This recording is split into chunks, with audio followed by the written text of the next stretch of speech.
Public Meetings Act, be advised that a notice of this meeting was made by posting on the bulletin board in Town Hall and forwarding to the officially designated newspapers that this meeting would take place at Town Hall at 7 p.m. on Tuesday, September 20th, 2022. Meeting details and the draft agenda were also posted on our township website. Please all stand to salute the flag. I pledge allegiance to the flag of the United States of America and to the republic for which it stands, one nation, under God, indivisible, with liberty and justice for all. Roll call vote, please. Ms. Purvis? Here. Ms. Thal Eglo? Here. Mr. Vinayak? Here. Mr. Wasserman? Here. Mayor Miggins? Here. Thank you. I request the Township Committee revise the agenda this evening to add presenting a proclamation in order to recognize Constitution Week. I did that. Second. Okay. May I have a motion to approve the agenda as I'm revised? not clear what your motion was. We're going to recognize Constitution Week. Elaine Becker's here, asked that we recognize Constitution Oh, Constitution Week. Week. Did you not hear me say week? I did not hear you say that. Constitution Week. Mayor, can I add Sure. something to that also? Yes, I want to add to the agenda under new business. I'd like to have a discussion about the High Center and whether we should allow them to have a tent put up, which is against their current policy. I'd like to bring it up because I spoke to the rabbi and I spoke to congregants, and I think it's something we should talk about tonight. Okay. Everyone, I'll second that. okay, great. May I have a motion to approve the agenda as revised? So moved. May I have a second? Yes. Second. All those in favor? Aye. Any opposed? None. May I have a motion to approve the April 5th, 2022 regular Township Committee minutes as revised? So moved. May I have a second?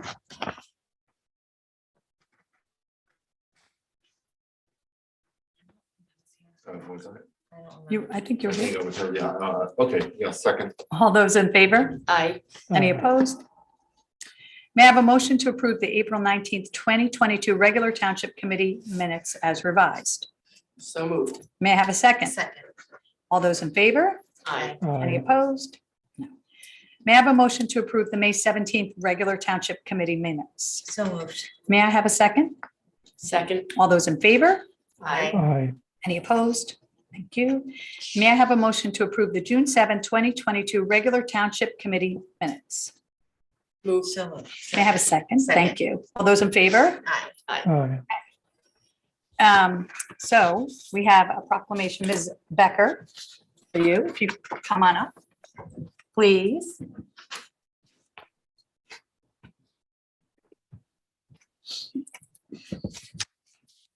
Mayor Becker brought to our attention that this is Constitution Week. So she thought it was very important. And in fact, she was good enough to bring, if anybody wants a copy of the Declaration of Independence, we have those. Excited about that.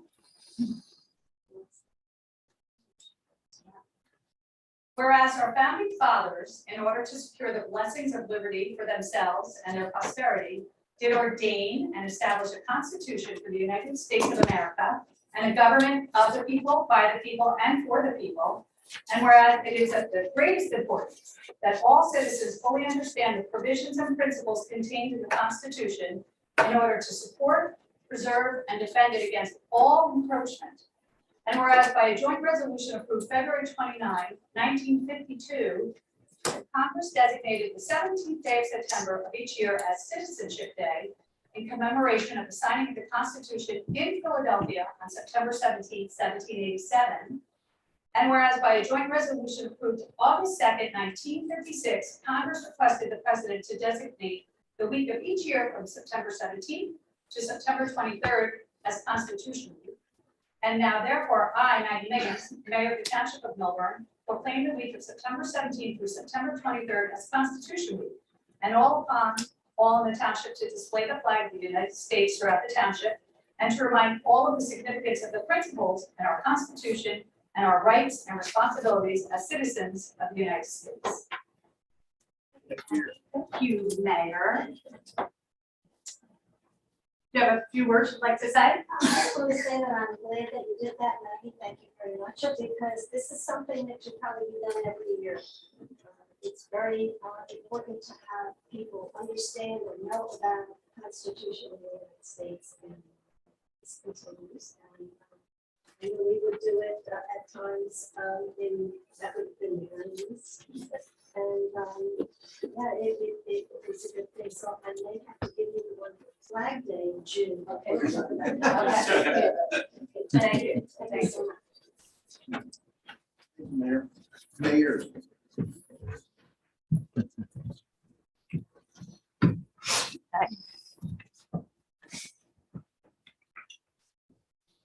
Reports. We will now consider reports. Our professionals and committee members may directly report on matters under their purview. Please only directly report on matters and do not request that of other members or professionals. A reminder that this is not a time for dialogue or to debate a matter. I will start with our business administrator, Alex McDonald. Do you have any matters to report on? Yes, Mayor, several. First and foremost, I wanted to report to the Township Committee as well as the public that back over the summer, the Township Committee had authorized $1.5 million to a public safety project, infrastructure project. This included running fiber throughout the municipality and putting up security and safety improvements at various key locations. I'd just like to report that is underway. And we are in the process of ordering the fiber, and we expect installation to start on the fiber in October, early October, mid-October. And following that, the equipment that is being ordered will take a little bit longer. This is much like the Hobart Gap intersection, in that we'll have a lot of the infrastructure put in place. However, the equipment has a little bit of a longer lead time, and we do anticipate that sometime toward the end of the year. Just an update on two-way traffic. Colliers, we were discussing for a little bit back and forth on the contract with Colliers, and they wanted to be sure that when they took new traffic counts for this two-way design and conceptual design, that it was not during the summer, and that it was sort of avoiding I think as we had gone through that process, some question about traffic counts being done during COVID or when traffic was lighter. So this week, actually, they're in process of doing traffic counts. We do anticipate to continue to work through that design and hopefully have some at least preliminary reports in October regarding the two-way traffic situation. A reminder to residents that on Saturday, the 24th, and hope I'm not stealing anybody's thunder, but there's a shredding event in lot 19, which is at the corner of Essex and Spring Street. We're just going to ask that those that are participating in that shredding event enter via Essex Street. That is from 8 a.m. to 12 p.m. You must show proof of residency. That can be your driver's license or bill, utility bill or something like that. 2 boxes per resident. And there will be a dumpster placed there for anybody who just wishes to recycle their banker boxes or the recyclable material that they're bringing their papers in. And just know it'll probably be a little bit busy. Hopefully, there's a lot of participation in it, so just be patient as we go through that process. Another report is that your fourth quarter tax bills, final tax bills, will be going out. These are finalized tax bills. You will see some reconciliation on these bills. A reminder that the township, the municipal portion, did not increase, but because we do estimated bills throughout the year, the fourth quarter is when you see any adjustments that were made either by the school or the county or the township. And so you will see that. Just in those tax bills, there's going to be a couple important documents that we just want to alert residents to and make sure they don't toss. One is a flyer for with a QR code to sign up for Millburn Alert. That is the township's new reverse 911 alerting system. You fill out your profile, it takes you directly to the website where you can fill out that information for Millburn Alert. Also, leaf collection schedule will be in the tax bills. Leaf collection township starts on October 17th in zone 4. That is a 3-month process. Again, this is an important sort of process throughout the township to make sure that we're collecting leaves in accordance with stormwater management regulations as well as in a safe and effective manner. So we just ask that everybody adhere to that leaf collection schedule. In years past, we have had to, red tag or cite people as a result of, putting leaves in the street too soon, or not following the schedule properly. Again, this is a safety issue as well. We don't want leaves in the street longer than the 5 days that we allow for, because it narrows the roadways and various things like that. So please just adhere to the leaf collection schedule. Also, just wanted to report lastly on Friday, the Mayor's Rahway River Coalition met. The discussion with the Mayor's Rahway River Coalition was on two particular topics. One was a draft study that's being put together by Mott McDonald regarding the Orange bypass, and getting some of the information questions from the Mayor's Rahway, who is the one who has commissioned that study, just making sure that they're aware of it and had the ability to answer or ask any questions that they may have, as well as continuing to discuss the Army Corps of Engineers participation with the Mayor's Rahway River Coalition. We do anticipate still at this point, although it is moving slower than we expected, to have some sort of meeting with Army Corps and have them present some additional ideas for flood mitigation throughout the Rahway River Basin sometime in late fall. I will let the Township Committee and Township know if there's any adjustment to that schedule, which could certainly happen, and if it gets pushed back. Those are my reports, Mayor. Thank you so much. Mr. Mariziti. I Mr. do not- Mariziti is joining us this evening, folks. Yes, my partner, Brad Carney, actually lives in Pennsylvania. Your mic's off. Can I be heard? If not, raise your hand. Yeah. I'm Joe Mariziti Falcon. My partner, Brad Carney, lives in Pennsylvania, and I live in Summit. So it's a little more convenient for me to be here at a night meeting. Thank you. Any reports for us? I don't have a report, no. Okay, wonderful. Thank you. Mr. Vinayak, do you want to start with us? For reports? Thanks, Mayor. No report from me. None? Okay, thank you, Mr. Vinayak. Ms. Prupus? No reports. No reports? Ms. Eglo? Yes, thank you, Mayor. Yes, ma'am.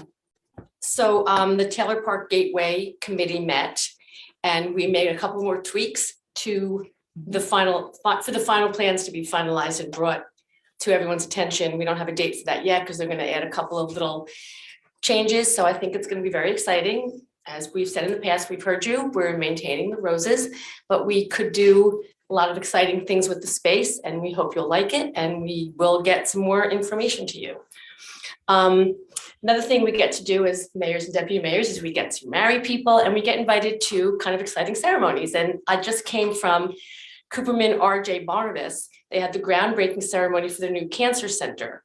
There's a few hundred people in this tent with wonderful food and drinks, which I couldn't partake in because I was coming here, but they're going to open this beautiful facility. And I went because not only to the hospital that I was treated at, because I had a cancer situation that somebody in this town, Mr. felt it was necessary to share my personal information. And I'm so thankful to the Cooperman RJ Barnabas Cancer Center, because they do fabulous things. And I think this is going to be a wonderful addition to our community.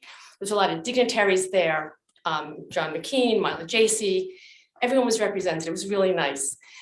Another thing I did today, I went with Priya Patel from the Environmental Commission, who will be making a presentation on something else, but this was interesting. It was about breaking brownfields.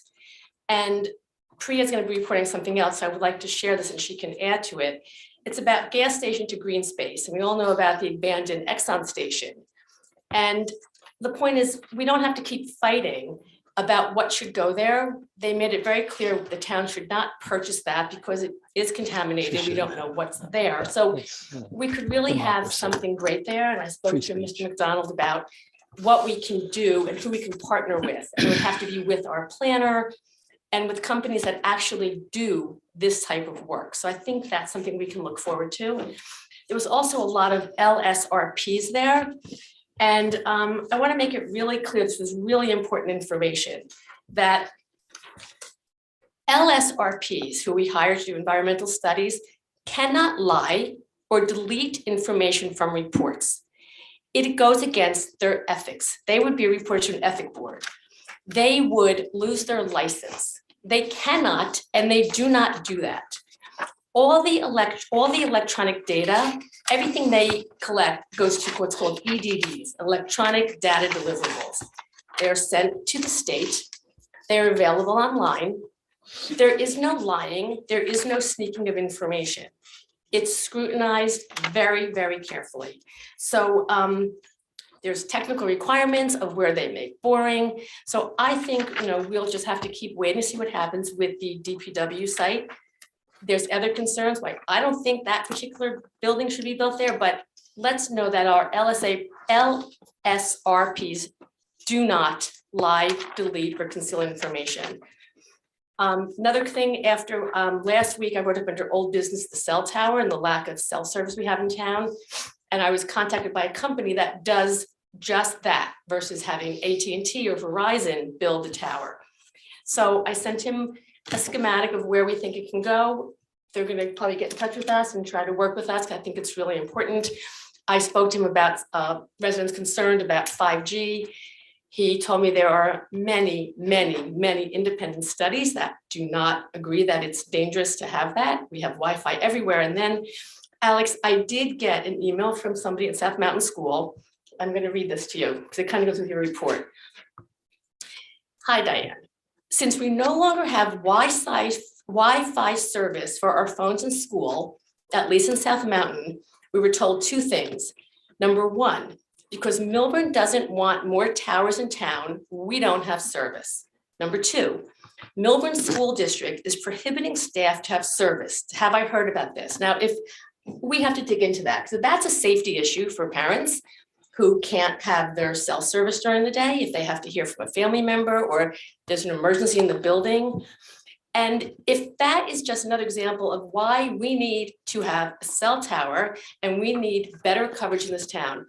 People work from home, people need really great Wi-Fi. And I believe with part of that safety, we are going to have municipal buildings attached with the Wi-Fi service, Alex. Would that help the school situation?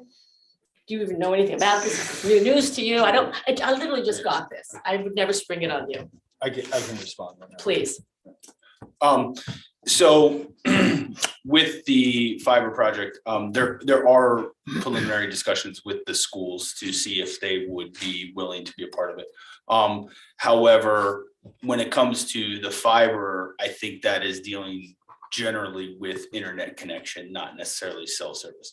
Now, I'm sure this is something that the schools are aware of and that they are attempting to troubleshoot, whether that's through extenders or, trying to figure out their own, wireless nodes on the schools or whatever it might be. There's probably various solutions that they can come up with to increase cell service. But yes, I think this is something that certainly should be explored, at least, in terms of the Board of Ed members, as well as the Township Committee members that sit on that the Board of Ed liaison committee. Maybe can have these discussions as well, as if there's any way that the township can help out. I don't know if Mr. Wasserman and Mr. Benayak, who are our Board of Ed liaisons, have information about this, but this should came as a surprise to me. And I would like to, again, at the next meeting, have this back on the agenda that we must talk about having a cell tower built up on JFK with the original diagram, because this company would do that. We don't need, and I asked him, possibly why Verizon isn't getting back to us, and it could be because it's not in their budget. But if we could have a company that specifically builds cell towers, they do the permitting, they go through the whole system of site plan, and then they lease out the service to the cell providers. And then the town gets revenue, they get revenue, and we get, wow, service for our residents. We are here to work for you. We are here for your benefit. So that's my report. Thank you very much. Thank you so much. Mr. Wasserman, do you have any reports for us this evening? I do, Mayor. Thank you. Thank you.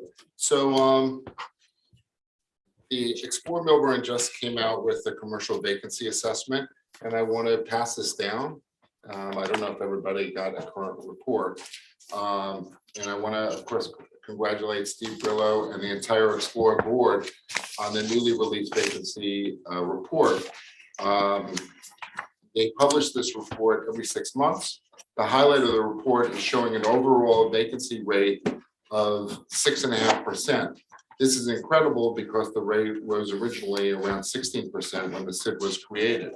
Explorer has become a conduit for new business and also engagement for our residents. So it's very exciting, and the volunteers here are really working hard, and it's really helping the town. Also, I want to invite everybody to our public flood mitigation committee meeting tomorrow morning at 8:30. There is a Zoom, I guess the Zoom information is on the website. So if you have any questions, if you have any suggestions, input, plans, please join us tomorrow morning. It should go from 8:30 and be over by 10 o'clock. But I really, there's a lot of hardworking volunteers who are engineers that are working on this every week. They were walking the streets, and they're really doing a lot of good work. And so I want to invite everybody tomorrow morning. With that in mind, I also want to tell everybody that the town does have a one-page storm letter. This has important websites, preparedness, all kinds of different things. So if anybody in the room wants it, I brought extras, and it is hurricane season. So so it's just a reminder that that's something we should do. Finally, I also want to invite everybody. On Saturday, September 24th, there was a ribbon cutting for Braid Hive at 321 Milburn Avenue. This is their opening weekend, so please stop by and welcome them on Saturday and Sunday. On Thursday, September 29th at 5 o'clock, there's a ribbon cutting for the reopening of the Book House. And we all know the Book House, and we want to support them. There's refreshments will be provided. Also on Friday, September 30th at 4 o'clock, Just Collect sports cards and memorabilia ribbon cutting open house at 10 p.m. At 296 Milburn Avenue. I don't know if 10 p.m. is that might be 10 a.m. So we'll have to. Oh no, there it is, 10 p.m. From 7 to 8, there will be a special meet and greet with New York Knicks legend John Starks. So please join us. And lastly, for members of the Special Improvement District, there is a Union County seminar on marketing research tools. So if you're interested in that, please contact Steve at exploremilburnshorthills.org, and that's on this Thursday, September 22nd. And those are my reports. Thank you. October, the first Saturday in October is the 6th. 8th. Can you look that up? Thank you. Very successful Rocktoberfest. So thanking everybody who participated. It was a really fun party. So many volunteers. They really do a great job every year to benefit the Ed Foundation. So kudos to you all. The Tour de Milburn, the third annual Tour de Milburn was held this past Sunday. We had over 350 riders. It was great. Everyone was very excited riding their bikes. We have environmental here this evening, so we're very excited about that. I was happy to hear you say that there's no municipal tax increase. It's important that we repeat that because that's 2 years in a row. Congratulations to us. We had our library board meeting last evening. There is on Thursday, October 27th, there'll be in the Milburn Library Auditorium a presentation for Zachary Levine, and he's a young man who grew up in town. He with his mom, Natalie, will talk about raising somebody with a rare genetic disorder. So that promises to be a journey of resilience and inclusion, and I think that's great. There's also they're working on a pilot program for our seniors who are homebound with the library, which will be wonderful, so that they can borrow books via the mail. So Jamie Hawkins, who is our senior coordinator in town, is working with the library. So, stay tuned there. It's not finalized yet. They're working through some of the kinks, but that'll be exciting. The library did have, they had just moved back in and they had a problem with their elevator. So Thank goodness for our fire department. They got there right away. It was smoking, et cetera. So the elevator's still out. However, we are doing a ribbon cutting. What is the date? October 8th. It is October 8th. The ribbon cutting for the library will be held on October 8th, Saturday, October 8th. So please mark your calendars. Ribbon cutting will be at 10 o'clock sharp. And then lastly, we did have to amend a resolution for the meeting room policy. And that was done last evening by the library board, where there were some issues with some people using the meeting room, et cetera. So that was amended. We did have to amend our policy last evening, our resolution. So if you have questions, you can always ask me. And that's my reports. Okay. So now we have a presentation. Priya, we're very excited. Priya is presenting on, she's an environmental commission member along with Reed Kem. Are you coming up as well, Reed? To present to the Township Committee a proposed open space trust fund. So thank you. Thank you. Thank you for the time and good evening, everyone. I think I was told 10 minutes, so I'm gonna just try to, I'm gonna just jump right into it. It's probably too low. Maybe it has to get closer. Yeah. Okay. So I'm gonna just run through the slides to give you just a high-level overview of what local financing means. And then if you have any specific questions, we can definitely try to address them to the best of our ability. So more trees, less pavement. It's kind of what I wanted to lead with, because that's something that we always hear in the Environmental Commission. The big question is, you know, how do we balance the need for more open space, more green space with development? So local financing is one tool that we have in our toolkit that will allow us to do that. So I'm just going to run through kind of what that means. So let's start with the term open space, right? So we do hear this kind of thread around a fair amount. It's undeveloped property. It can be privately owned or publicly owned. It could be partially or fully developed.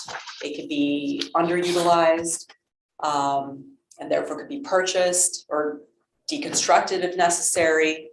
And in the state of New Jersey, rec fields are considered open space. So some examples of open space in our town include the South Mountain Reservation, Taylor Park, Giro Park. One that many may not know of is the Okie Tract, which is located in the Deerfield section. And this was according to a 2014 inventory that we conducted. So the big question is, how can we actually protect what open space we currently have and possibly create more, right? And in a way that we have control over and in a way that is completely transparent and really guided by the public. So again, one tool that we have in our toolbox is local financing. So what this means is it can either be bonds or it could be a dedicated tax. In the last decade, this has been a very, very popular tool that local governments have used all over the state. And how it's done is through a ballot measure. So this ballot measure would be used to create a trust fund, an open space trust fund. And this has been a very popular way of raising money locally to protect and preserve open space. And just some statistics, 440 of 562 state, county, and city open space ballot questions have been passed by voters in the last 3 decades. So why does it matter? I think the big thing that I really want to emphasize is that local funding is local, right? So it's really the only source of funding that we as a locality can control. If it's money that comes from the feds or money from the state, it could be sporadic. There could be a very competitive grant process. And the other big thing is that if we want to access other pots of money, such as Green Acres money, they're really going to want to see localities that have skin in the game. So they want to see how much we have in our, in our reserves to really, allow us to leverage whatever funding that they have. So what is an open space trust fund? It sounds kind of daunting, but really it's just a tool, again, which governing bodies can use to collect money from taxpayers, like all of us, to either buy property or to prevent it from being developed. And this money would then be used to fund the purchase of open space or create new open space wherever possible. So again, we could use the fund to buy properties that are for sale and convert them to open space. We can accept donations from individuals that are seeking to preserve open space. Perhaps it's somebody who's looking to retire and move to, some warmer climate. There's an opportunity to purchase their land and convert that into open space. And what this allows us to do is to certainly protect our drinking water, rivers, streams, our whatever water bodies may be in our locality, and to potentially address this problem that many people kind of construe as overdevelopment. So these are the statistics for Essex County. 13 towns out of, I believe, 21 or 22 towns have an open space tax. I included Madison and New Prague, even though they're not in Essex County, just to kind of give you a sense of what our neighbors are doing. So if you would just go back, yeah, Maplewood has a half-cent tax. West Orange has a 1 cent tax. Livingston has a 3 cent tax, but the asterisk is that it's up to 3 cents. So these are kind of the stepping stones. I wanted to lay these out so that you understand what the process is. The first step would really be for the Environmental Commission to draft a proposal, or a resolution rather, that would introduce the ballot measure. Sometimes people refer to the ballot measure as a ballot question. And we would then introduce this resolution, if we were to pass it, obviously, to the Township Committee, to all of you. And then would review it. And if you were to approve the resolution, the deadline for this would be August 18th. Because that's the deadline by which we need to have the measure into the county so that they can put it on the November ballot. And then we would engage on in an education campaign, outreach campaign, get the residents to really understand what this means. Hold public sessions wherever possible, disseminate information over social media. Conduct virtual sessions, in-person sessions, whatever it takes to really understand folks' priorities and to make sure that all the facts are out there and they really understand what this entails, and that there's no misinformation or any kind of, myths or rumors that are spread around what this actually entails. And then vote. That would be ultimately the final decision. So what does the measure look like? So to the right, you can see your standard Essex County ballot, and I put some green arrows. Obviously, you can't see that font, but that is an example of where it would be located on the actual ballot measure. And this is one from Point Pleasant, and you can see that it's pretty clear. It presents it in the form of a question, and the question is, would this be funded at a rate not to exceed 1 cent per $1 of the total equalized real estate property valuation? And that's pretty much how we would, if we were to do this, we could phrase it. So if it were passed, the next step would be to pass an ordinance to actually establish the fund and really clearly delineate what can and cannot be funded, right? So this is where the devil is really in the details. We want to be quite explicit about, what the priorities are. What are sort of the guiding principles of this fund? Are we going to fund rec fields? Are we not going to fund rec fields? Are we going to fund maintenance? Are we going to fund, whatever it may be, whatever the priorities may be. An advisory committee would be committed, which would comprise, just like other advisory committees that we have as part of local government, residents members, representatives from the Township Committee, perhaps somebody from the Department of Recreation, basically all the stakeholders. And that would be kind of the overseen body for this fund.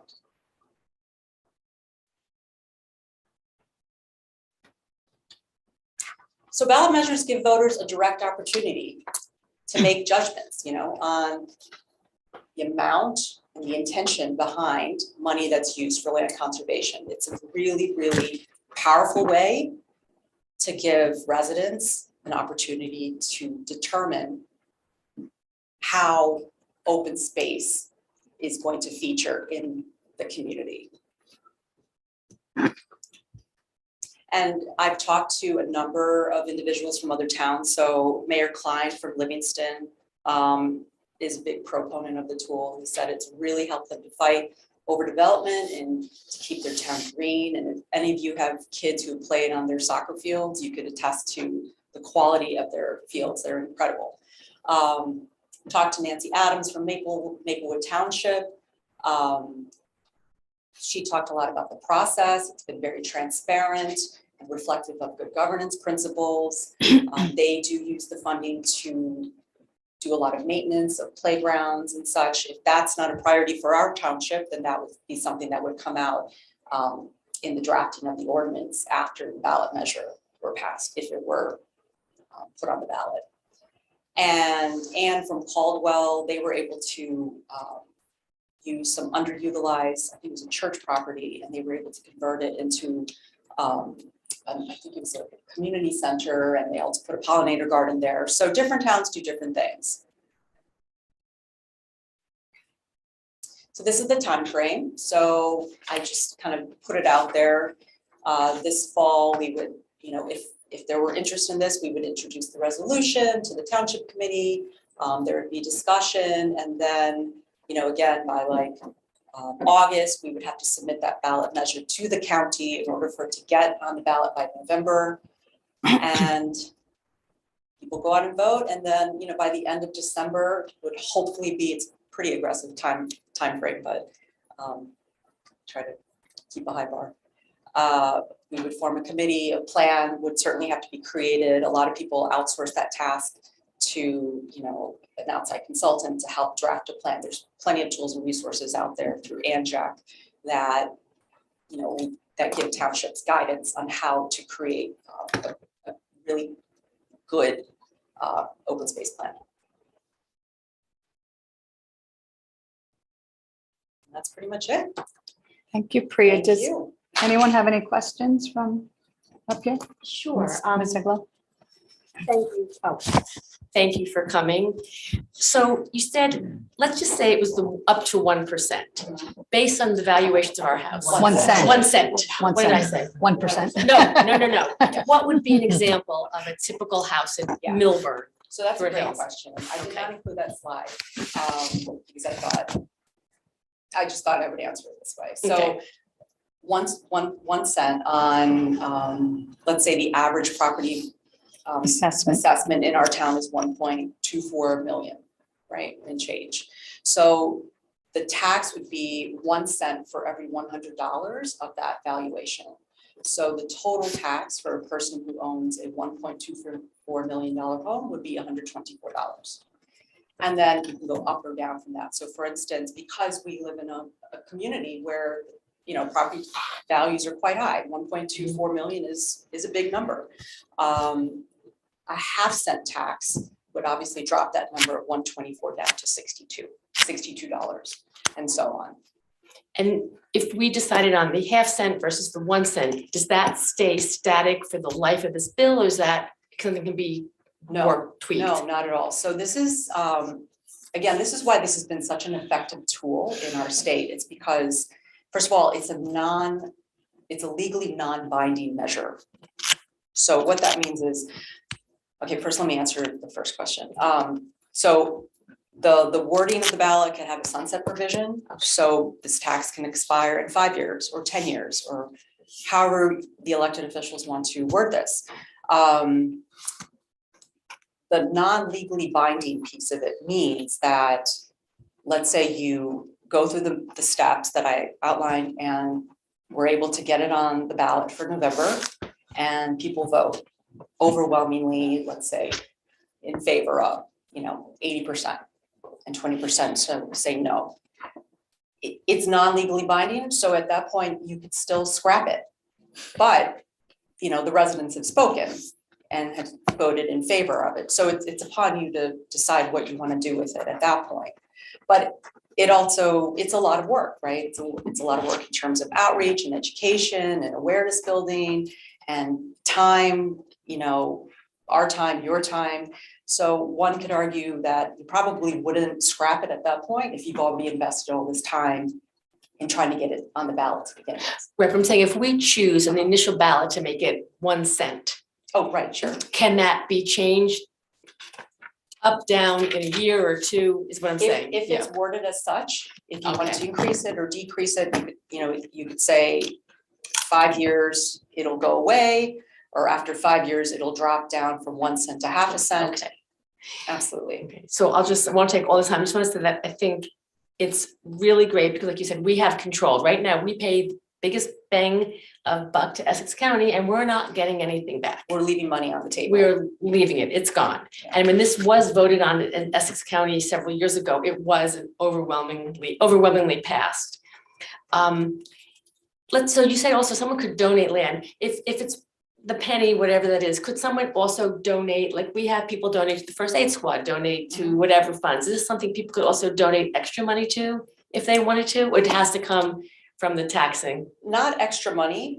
So how it would work is, let's say Reed, did you want to jump in? Oh, okay. So let's say there's somebody that wants to, that retire in Florida scenario, and they could sell their land.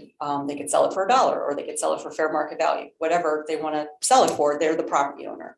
And then the advisory committee, which again comprises elected officials as well as residents, as well as any other stakeholders, would then make the call as to how, or if that land is purchased. Once that land becomes purchased, it cannot be developed. Got it. Now, if it's in the middle of a neighborhood, nestled deep in the heart of Hartshorn or wherever, maybe one can make the argument that it wouldn't serve a lot of public good because it's not accessible or, whatever, but that's a decision that would be taken by this advisory committee in the light of day. It wouldn't be something, land wouldn't be transferred over in behind closed doors.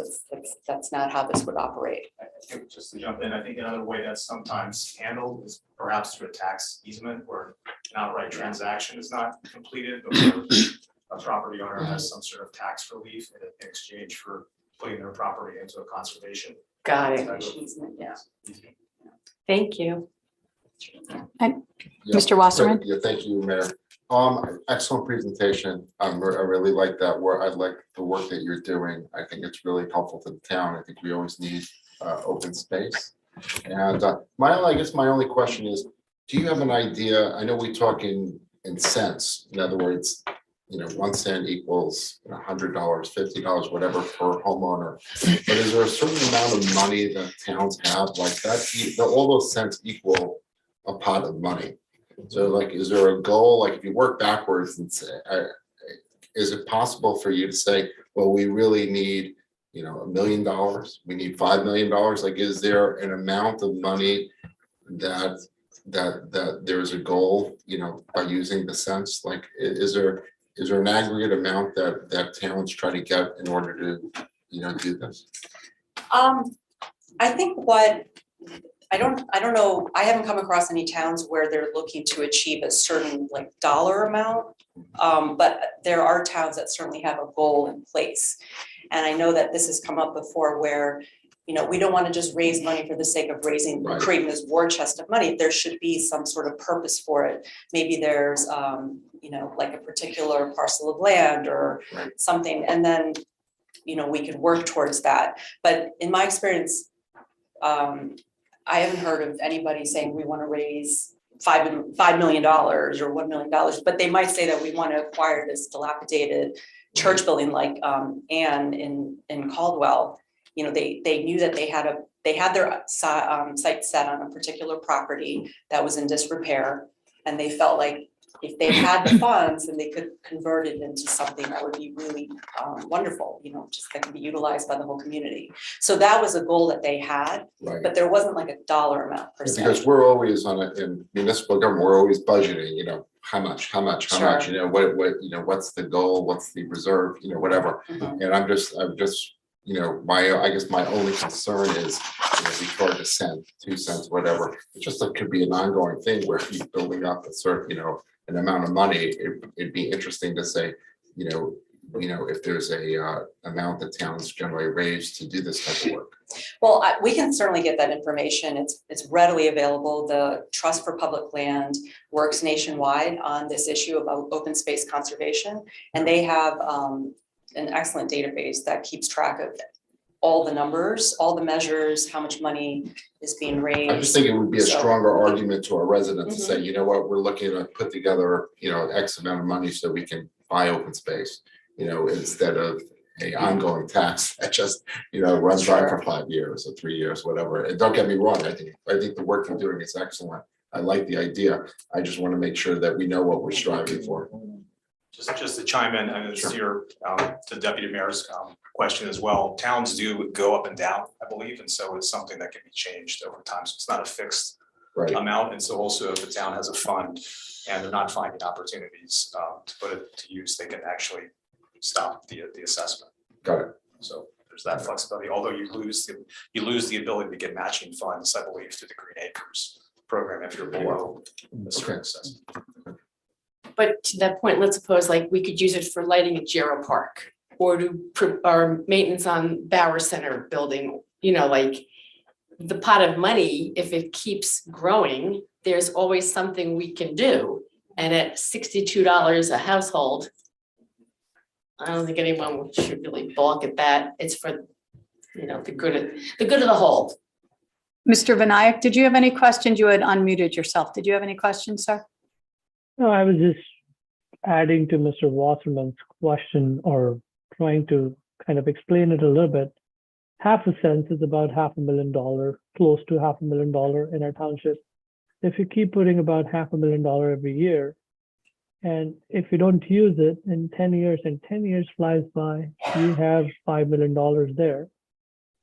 So it's good. It could also be that we are paying for county. Now we are also going to be paying for town.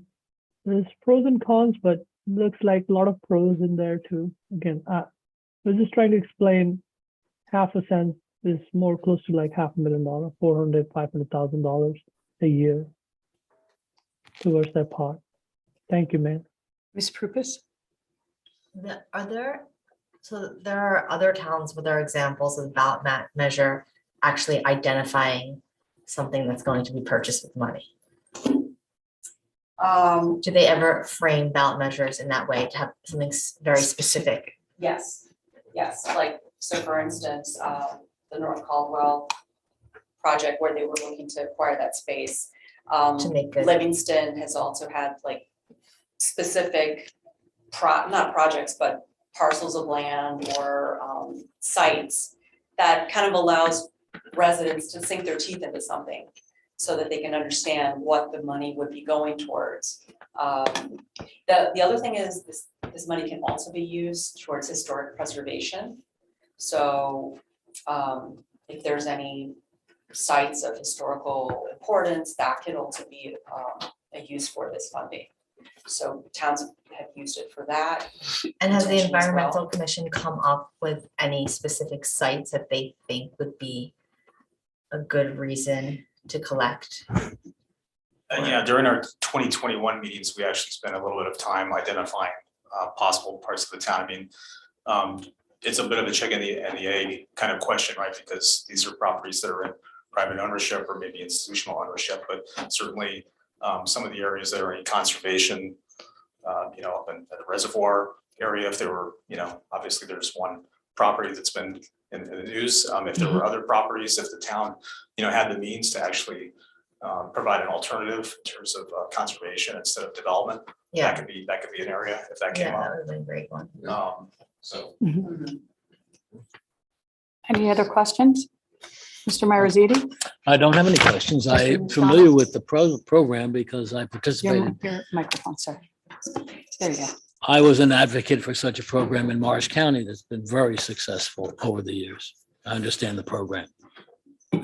So, and I'm just curious, and we've been talking a little bit about it, but have you experienced or seen this type of funding used for flood mitigation type efforts as well? If you think about like managed retreat or home acquisition and flood prone areas and stuff like that. Not home acquisition. Okay. Flood mitigation might be kind of like a secondary outcome of it. Right. You know, when you preserve open space, you're not chopping down trees, that's flood mitigation. But specifically, I have not seen that. And it includes, I have two questions, right? It includes commercial properties as well. So it's everybody. It's not just residential. It's every piece of property that sits in our town. Willing buyers.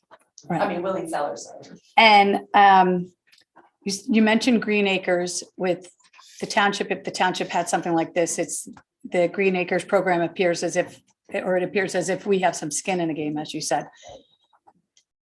By not having this program, does that preclude us from getting Green Acres grants? It does. It does. So we're not even eligible for Green Acres That's my grants. understanding. that's my understanding. Yeah. Okay. Yeah. Okay.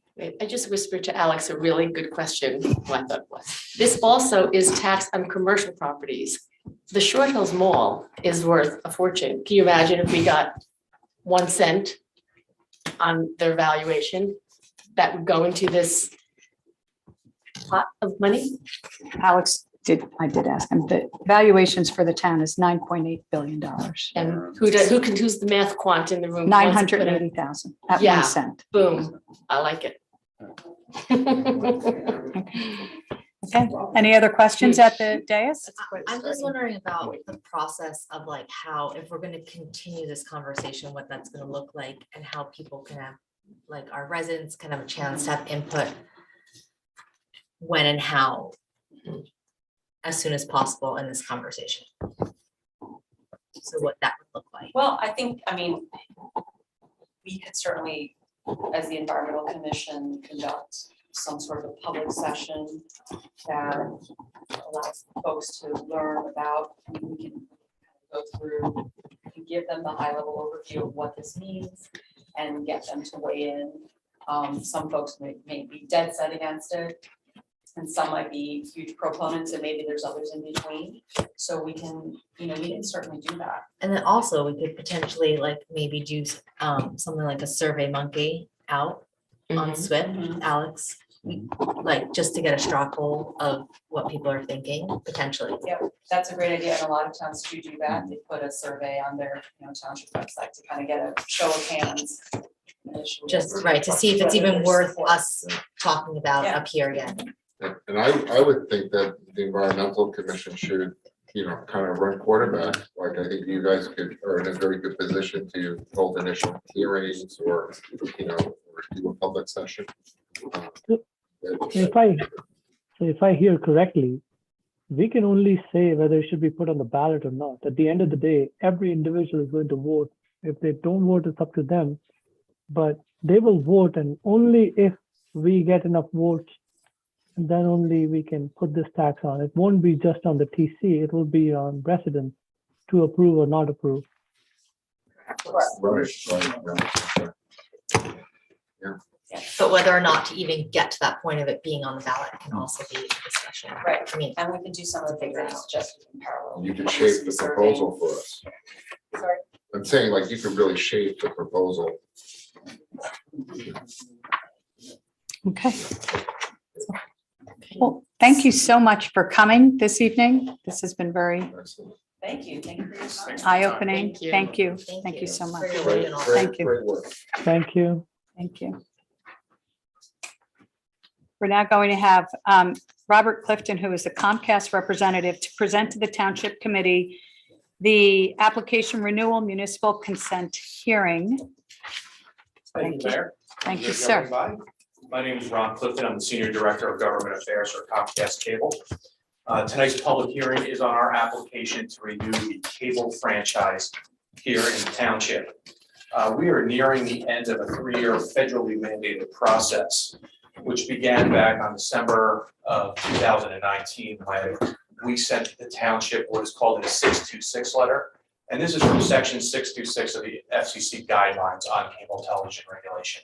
And basically that letter was a notice to the municipality of our intention to renew our cable franchise here. Back in February, we presented our application to the town. And obviously tonight would be the public hearing. The goal and objective of the public hearing is to solicit any comments from the public as well as the governing body, and for me to be here to answer any questions that I can at this time. There may be a question that comes up that I can't, I can get back to the municipality on that. In November of this year, our certificate of approval, or COA, which is a document that a cable company will be given by the Board of Public Utilities after consent is given by this board. What we are seeking is a consent ordinance which would allow us to continue to operate our cable system here. Now, the consent ordinance is basically a simple right of way. It doesn't obligate the municipality to do anything than to allow us to continue to have our plants in your municipal rights of way. Most importantly, it is non-exclusive, which means that any other cable provider could come to the municipality and seek the same rights to offer service that we are. About 10 years ago, the process for municipal consent changed a little bit when Verizon Fios entered the market. The state legislature, then signed by the governor, a piece of legislation which created another type of franchise application process. That is called the statewide or system-wide franchise. That would allow a video provider such as Comcast or Verizon, Altice, Time Warner to bypass municipal negotiations and ask the Board of Public Utilities for a franchise to operate here in the township. My understanding is that was what Verizon did when they began offering service here. Comcast, we have the ability to do that. However, we made a decision as a company several years ago not to do that. Every municipality is unique. It gives us, those of us in the Government Affairs Department, the ability to more opportunities to speak with you. It gives you a face with a name. So if the administrator gets a call from a customer who has a cable issue, he knows who to call. So we like the face-to-face negotiations process as opposed to the statewide process. Going back to the current process that we're engaged in, when the governing body judges our application, they must judge it on 4 criteria. And this criteria is set up by state and federal statute. The first, has the cable operator substantially complied with the terms of the existing franchise? Has the quality of the operator's service been reasonable in the light of the community needs? Does the operator have the financial, legal, and technical ability to provide the services that we propose to and currently are providing? And is the operator's renewal proposal reasonable to meet the future cable-related needs of the municipality? Finally, there are 2 areas that you cannot judge our application on. One are rates. They are governed by state and federal statute, and the other is programming. Our channel lineup is protected under the First Amendment, such as newspaper content. That being said, 99% of the questions I receive are on rates and programming. So I will do my best to answer any of those. And with that, Mayor, I will take any questions that your governing body Okay. or the public have. Does anyone on the dais have any questions? Yes, I do, Mayor. If I Okay, may. Mr. Vinayak is up there. Sure. So we recently, or last year, saw Highland Avenue that was paved and milled by the utility company. And this was not up to the standard of our town. Actually, they say they have done it fine after doing some construction work there. And will your company be okay whenever you lay any cable or you make any changes to the street? After that, when your work is done, you just don't say, okay, my work is done. You basically connect with the township and let the engineer come there and also sign okay there. Yes, we are good. We work with the municipality whenever we do any construction in a municipality. We need to get construction permits to do any work. I'm not sure who, was it Comcast that dug the trench on this I street? don't know. I don't know if it was Comcast or Verizon or. Well, generally what we do is, such as with underground conduit or with the telephone poles, we don't own them. We tend to follow the other utilities. So unless there is a specific break in our equipment or our fiber, we don't do any construction. If if a road's being redone and new service is going to be put in, then we will relay our lines along with the electric company or the phone company or whoever. But we generally aren't the ones cutting into the street. If we do, if there was an emergency and we do, then we would work with the town and make sure that it's up to the standards that the town wants. And then the approval at the end will be township approval, not your company saying, oh, we are done with it. No, we would work through the town. Okay. Thank you.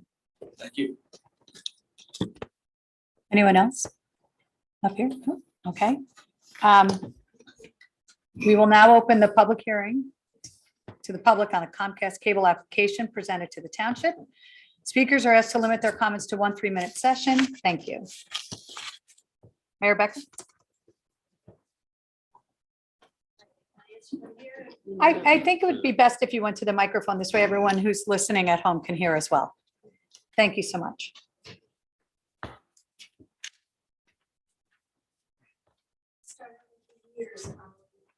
Elaine, can you get closer? Do you mind? Thank you. Will it be a 15-year as our last one, or will it be a 10-year? Or are you changing the time? We are going to propose a 10-year renewal term. We've, as a company, made a corporate decision to walk away from those longer term renewals. We felt that the municipalities and the public generally feel more comfortable with the shorter term, and it gives the public a chance to beat up on me sooner rather than later when I come back in for the renewal. For the last several years, we haven't really used our local channel. And I wondered if there is a way to, if we decide we can do that, because I think without a local newspaper, people are very frustrated because we don't know exactly how to get our local news. And a local news channel or with other kinds of programming, if that should come to the fore, is that going to fit in with this franchise? So you have your own dedicated channel now. We're not asking for the channel back. That will not be one of the things. We provide the channel.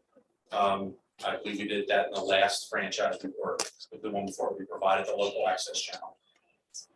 The municipality, the governing body, then they're the ones who decide what the use of that will be. There's sort of four types. One is municipalities that don't want a channel whatsoever, and there are many of those. And the other three are ones that have it. And I think the majority of these are the ones that sort of use them for scrolling message boards, maybe some video, pre-taped videos through the computer. And then there are the ones that do nothing with it. And then there's the ones that use it for programming and videotaping and covering meetings and community events. But we don't get into that. The only time that Comcast would ever step in during the operation of a local access channel is if somehow we found out that the municipality was using it to make money, which is against the regulations, or if there was some sort of obscene material on it. Now, I know that's not gonna happen, but those are the two areas that we would have to, that we would say exist. Do other townships have surveys? Do they survey their residents so that they know what they might be interested in, if anything about local TV? Generally, not that I know of, but during the franchise period, some municipalities do a survey in which they ask questions about the service, but not specifically, I don't believe, on the channel usage itself. I just wanted to ask real quickly, have you spoken with a gentleman from our township that is on the board of, in fact, I think he's the president of the board over at the one in Summit? I don't believe I have. Summit is now in my, up until April, a gentleman named Charles Smith handled this section of it. Charles retired. He did our franchise last time. Yes, so until we have a new Charles, I am the current Charles. So, but I have not spoken to anyone there. I just wanted, thank you very much. Thank you. Thank you, Mayor Becker. Does anyone else have any? Mr. Feld. Good evening, Director Feld. Just want to confirm that. Mr. Feld, do you mind, just because we can hardly hear you, I want everyone to be able to hear you. Confirm that we are going to have under your application a dedicated channel. And two, does Comcast have any like training for people in City Hall that they could help do the? I understand the content will be the responsibility of the township and the local governing body, but do you provide any training or services to show them how they put it onto the cable system? As I said, the channel is something that's negotiated. We're, like I said, we're not looking to take it away. As far as training goes, we don't really have a local access team anymore that provides training, but we do have people that can advise and probably point the municipality in the right direction. Would there be a cost for that service? My understanding is that there is a group called Jersey Access Group, and they provide many things. I'm not sure specifically on training, but advice on that. Thank you. Thank you. Good evening. Good evening. Thank you for your time. Thank you. So I'm Perry Urso. I've been screaming at this board for nearly 2 years because they choose not to utilize our local access channel. Based on Mr. Vignac's question, is his question about opening and being responsible of road repairs in your application or in your agreement? It'll be in the ordinance. It'll be in the ordinance. But There the is a ordinance is section not about- prepared yet. No. Okay. The ordinance will have a section in it about construction, about repair, replacement of cables, repair and replacement of pavement if we do underground work. Okay, so I have worked with the BPU. I've contacted them because I'm very concerned why our township chooses not to utilize and inform everything social media, YouTube, but they're doing it disenfranchised to our people that do not have access. And COVID was the perfect time to have a TV channel because everybody was home. But it went dark in 2020 for Millburn. If it stays dark, then what happens? Because what I was told, if they let it go dark, you take it away. We can, if nothing's ever used, if it's fallow time, we can absorb it and use it. Like I said, I've been here at Comcast for 21 years, and there are sort of 4 municipalities, types of municipalities, and we have ones that are dark, and we've never touched it because if we were to take away the municipality's channel, the other access channels in the area, whether they do broadcasting or run a message board, would also lose theirs because they're all interconnected. What we do to provide an access channel is we have one dedicated channel throughout the system, and then we carve it up by municipality. So we would never take away Millburn's channel and then put programming on it. I understand, but if they're not utilizing it and they choose to let it go dark, you have the option to take it away. Yeah, we could do that. Got that? So is that your goal? He just said he wouldn't. You wouldn't, you know. No promises are made. So I have worked with BPU, I have worked with JAG, I've contacted our Board of Ed. We have people that are willing, and I know we have a whole volunteer, that's a tough, people start and then they want. Other towns like around us, surrounding towns, have state-of-the-art equipment. I don't know why Dover doesn't have state-of-the-art equipment. However, we do have this whole media department in our high school that the media teacher said that he's willing to, and he's got kids ready, and he could even create a program, a volunteer service, something. So if there's something that we could work with you to get the township to provide, maybe a stipulation or something in there, because they're doing an injustice to this community. They don't want people to know things, and I don't know why. So, thank you for your time. Thank you, Ms. Urso. Anyone online, Jess? No. Mr. Moriali? Hi, Jay Morielli. I have a question. Comcast is responsible for the lines from the utility poles to residential homes, correct? We run fiber down the streets through the, between the poles or underground, and then we run it from the pole or the pedestal to your home. Is there a policy for residents that are not Comcast subscribers to remove the unused cables? And if so, what is the process that someone would go through to get those cables? You would just call 1-800 Comcast if you run into a problem there. And I don't mean to belabor the town, but if you let the industry should know, and they'll get me the address and we can come out and look at it. Sorry about that, but it's the easiest way. That'd be great, because we're in an area prone with a lot of overhead wires, storms, wires come down, and when they're not used wires and they're waiting to be repaired, it's a challenge. Sure. Thank you. Absolutely. Thank you. I'd like to just follow up from Ms. Urso.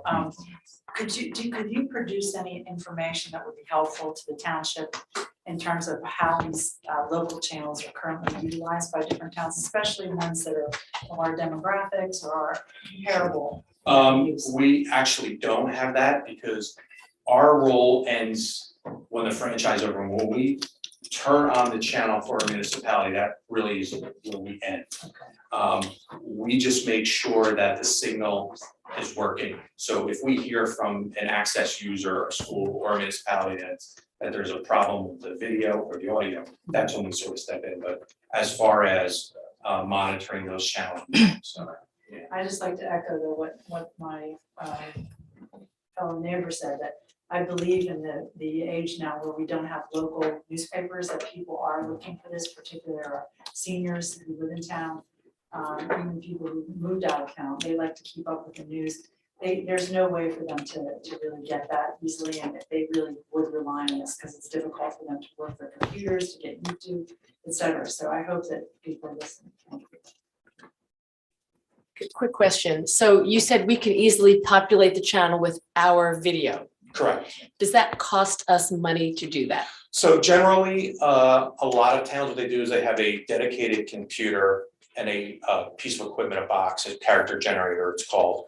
And the character generator runs, say, the garbage pickup schedule, the recycling schedule. You can put pictures on it, but there's also a component where you can hook up a DVD player. And if you, or, you know, I'm dating myself with DVD player, but you could upload video into programs where you could show taped programming. Going live is a extremely expensive process, and very few towns that in my footprint do it because of the cost. Generally, like I said, most of the towns use the character generator to update on things going on in the municipality. So that would require a township employee to do that. Correct. Our employees are pretty busy, but I guess that would be something we would discuss if that is. I think somebody has their hand raised. Mr. Molman?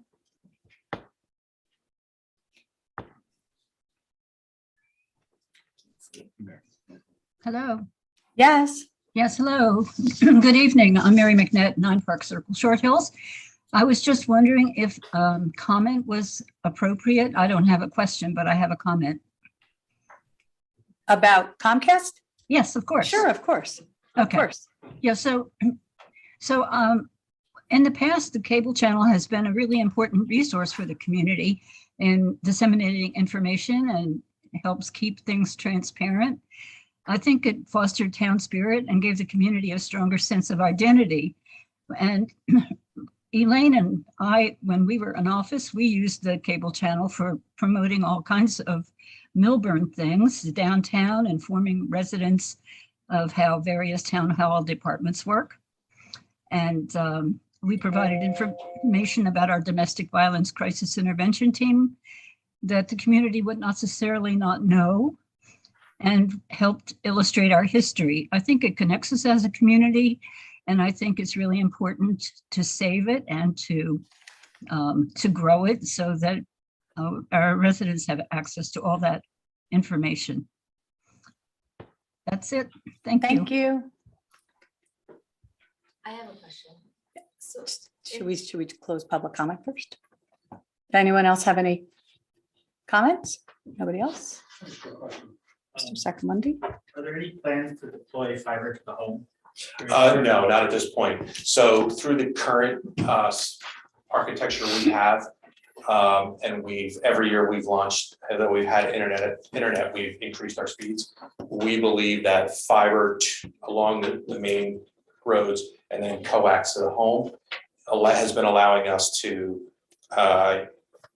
even through the pandemic, maintain high internet speeds, as well as provide video, phone service, and home security. So we have no plans currently to run fiber that lasts, 100 feet or 50 feet or whatever it is. So one of the problems with your current system is it's asymmetric, so the downloads are faster than the uploads, and I think the pandemic showed us that there is a need for residents to be able to have fast upload speeds. You're in the next few months, my understanding is, and I'm not going to go away company secrets, but you're going to hear some news on that. Ms. Olawabi? So I would like to just mention that we shouldn't let the fact that it's going to cost money for someone to run it to deter us from doing this. I feel it's a great opportunity for the town. We can have some of our high schoolers volunteer. So you should really look strongly into doing that. Ms. Becker, you have one more thing? Yeah, I just wanted to say one thing to piggyback on what Mary Annette said. And that is that for 8 years, the township committee people would choose a subject and develop it and put it on the national, on the local television. It really worked very well. Thank you. So there is a way to use it, that Got it. everybody gets a chance, and it's a very good opportunity. Thank you, Mayor. I will now close the public. If I could just add, she's a prior mayor, and she was on the committee for doing all the franchise fees agreements with Comcast and the township. Just so you Okay. know, she's doing herself an injustice.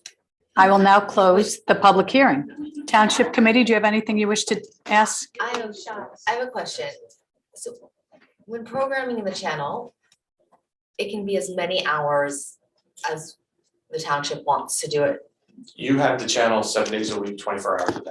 but it could just be 1 hour during that week. Let's just say like it could be 1 hour, what, The municipality develops the rules for the operation of the channel. All we do is provide that pipeline. It's municipalities. got it. Like I said, unless they're selling something or there's some sort of offensive material on it, that's the only time we'd ever get involved. Got it, thank you. And how many of the municipalities go dark? Like, are there 50% or have active programming? Is there any? It varies. I'd have to take a deep dive into that. But we have ones that do literally nothing with it. And then we have ones that are spending $500,000 a year. So it's a mixed with a bag. remote van and driving around. So it's a mixed bag. Wow. Generally, like I said, it's the towns that run that scrolling message update, the council agenda, the garbage collection schedule.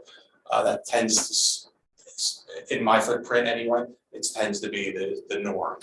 And is it generally like a volunteer group? I mean, just one last question. Is it a volunteer group in a town, or do towns spend X amount on employees? It's a mix. the sort of the scrolling message board is usually the clerk or deputy clerk will upload new information that week. There are private companies that will do it for a fee. The town would send them the information. The only problem with volunteers, especially high school students, is that July and August tends to, usually not able to get those volunteers out. Generally it's in-house personnel that handles the channels. Mr. Vinayak, do you have any questions? Any I other was questions? actually trying to understand, when you say $500,000, who are we paying? You're giving it for free. It's just the programming? Who's going to create the programming? You have towns that will put in a line item for dollar amount. There are towns that have remote trucks that they'll go out to community events with a van with equipment in it to do live broadcasts or the local football game. So, the Township of Old Bridge, for instance, they have a group, 3 or 4 employees that go out throughout the town and do different things and do council meetings. You're paying 3 employees plus the cost of expensive equipment. Got it. Thank you. Yeah, so let's suppose we were to bring this back in. Is there a way to monitor the usage of this channel? No.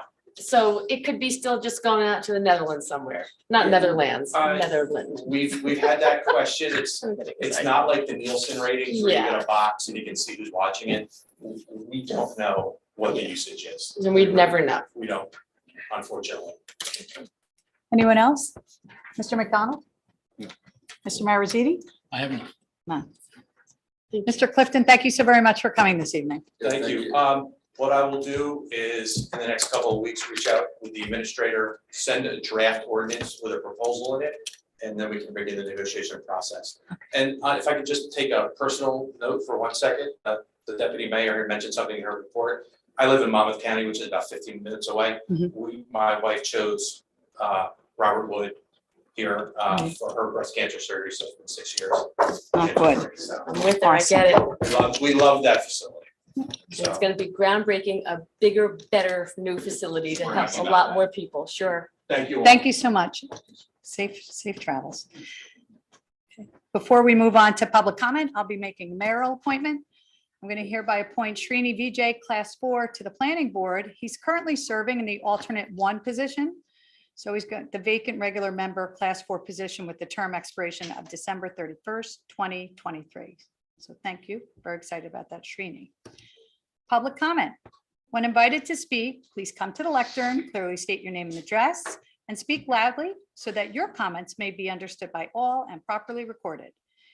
For the convenience of our community, there is a remote option available. If you've called in and would like to comment, please press *6 now. If you're attending by computer or electronic device, please click the raise hand button. All members of the public wishing to speak will be put into the queue to address the committee. Whenever an audience or committee member reads verbatim from a prepared statement, please email a copy to the Township's clerk office at townclerk@milburntwp.org. To help facilitate an orderly meeting and to permit all to be heard, speakers are asked to limit their comments to 1 3-minute session. You will be prompted when there's 30 seconds remaining. Each individual will be given 1 opportunity to make their public comment. Please be patient, and we will address each member of the public that wishes to speak. This is a business meeting, and please do not address professionals or staff directly, and please direct all your comments to me.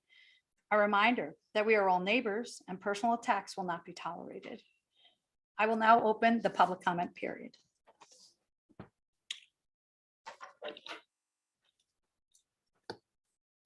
Good evening, Jerry Kong, 17 Lee Terrace.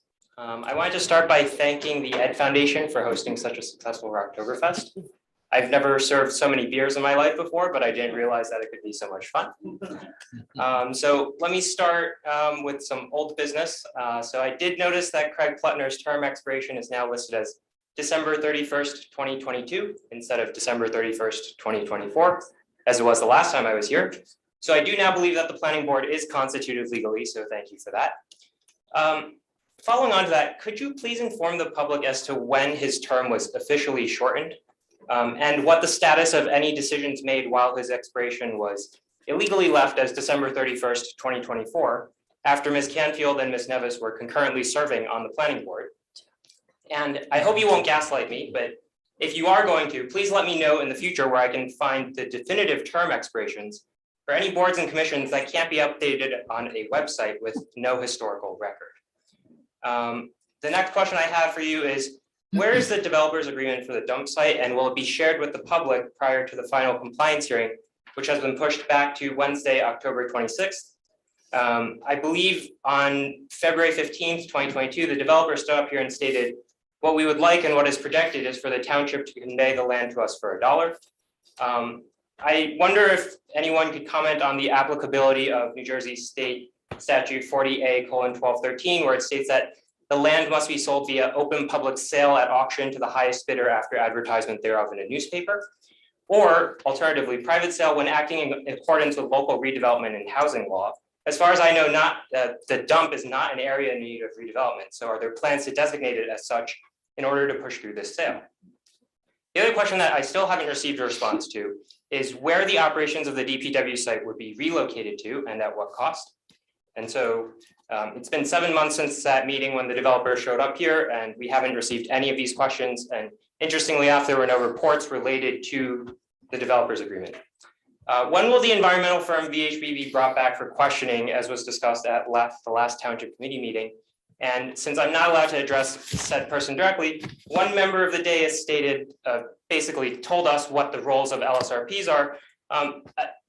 It's a little bit disingenuous to suggest that just because there are rules, they will be followed, especially because said member of the dais also rented library rooms in our public library and then decided that not everyone in the public could show up to said meetings. And also, I also don't believe that Mr. Buzak should have been lying to the public. So, just because someone's roles include some responsibilities does not always mean that they will be followed. And as for new business, I hope you'll give me another half a minute or so. Resolution 22-211 is to confirm an appointment to the Environmental Commission. Is this standard procedure for this body to issue a resolution for appointments? And why are some appointments subject to advice and consent of the local governing body, while others were not? In particular, I'm wondering why there were no similar resolutions adopted in April of this year when Ms. Canfield and Ms. Nevis were appointed to the planning board. I have some other comments here. My last two, I'm just going to skip over some in the interest of time, but I do have a question as to why the doors to town hall are locked during meetings. I've spoken to several residents across town, and sometimes they come half an hour late and they can't get into the building. So I'm wondering why the doors to town hall are locked. Will we ever have a second round of public comment again? I think this is very important, especially given that on August 16th, you decided to play some games with reordering the agenda items to prevent us from commenting on items that you didn't want to hear from us about.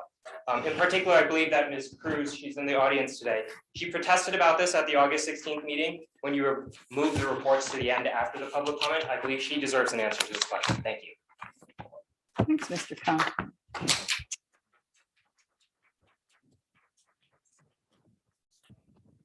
Jeffrey Feld, 11 Alexander Lane, Short Hills, New Jersey. For all the community that will be celebrating Jewish holidays, the Hanukkah, Tovah, and we all should be reflective during this period of time.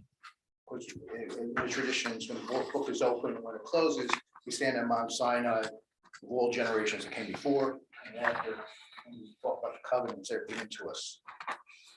I am shocked about there was 3 major events occurred since our last meeting. First was the fair share housing final compliance and repose hearing was adjourned. The case was assigned to a new judge.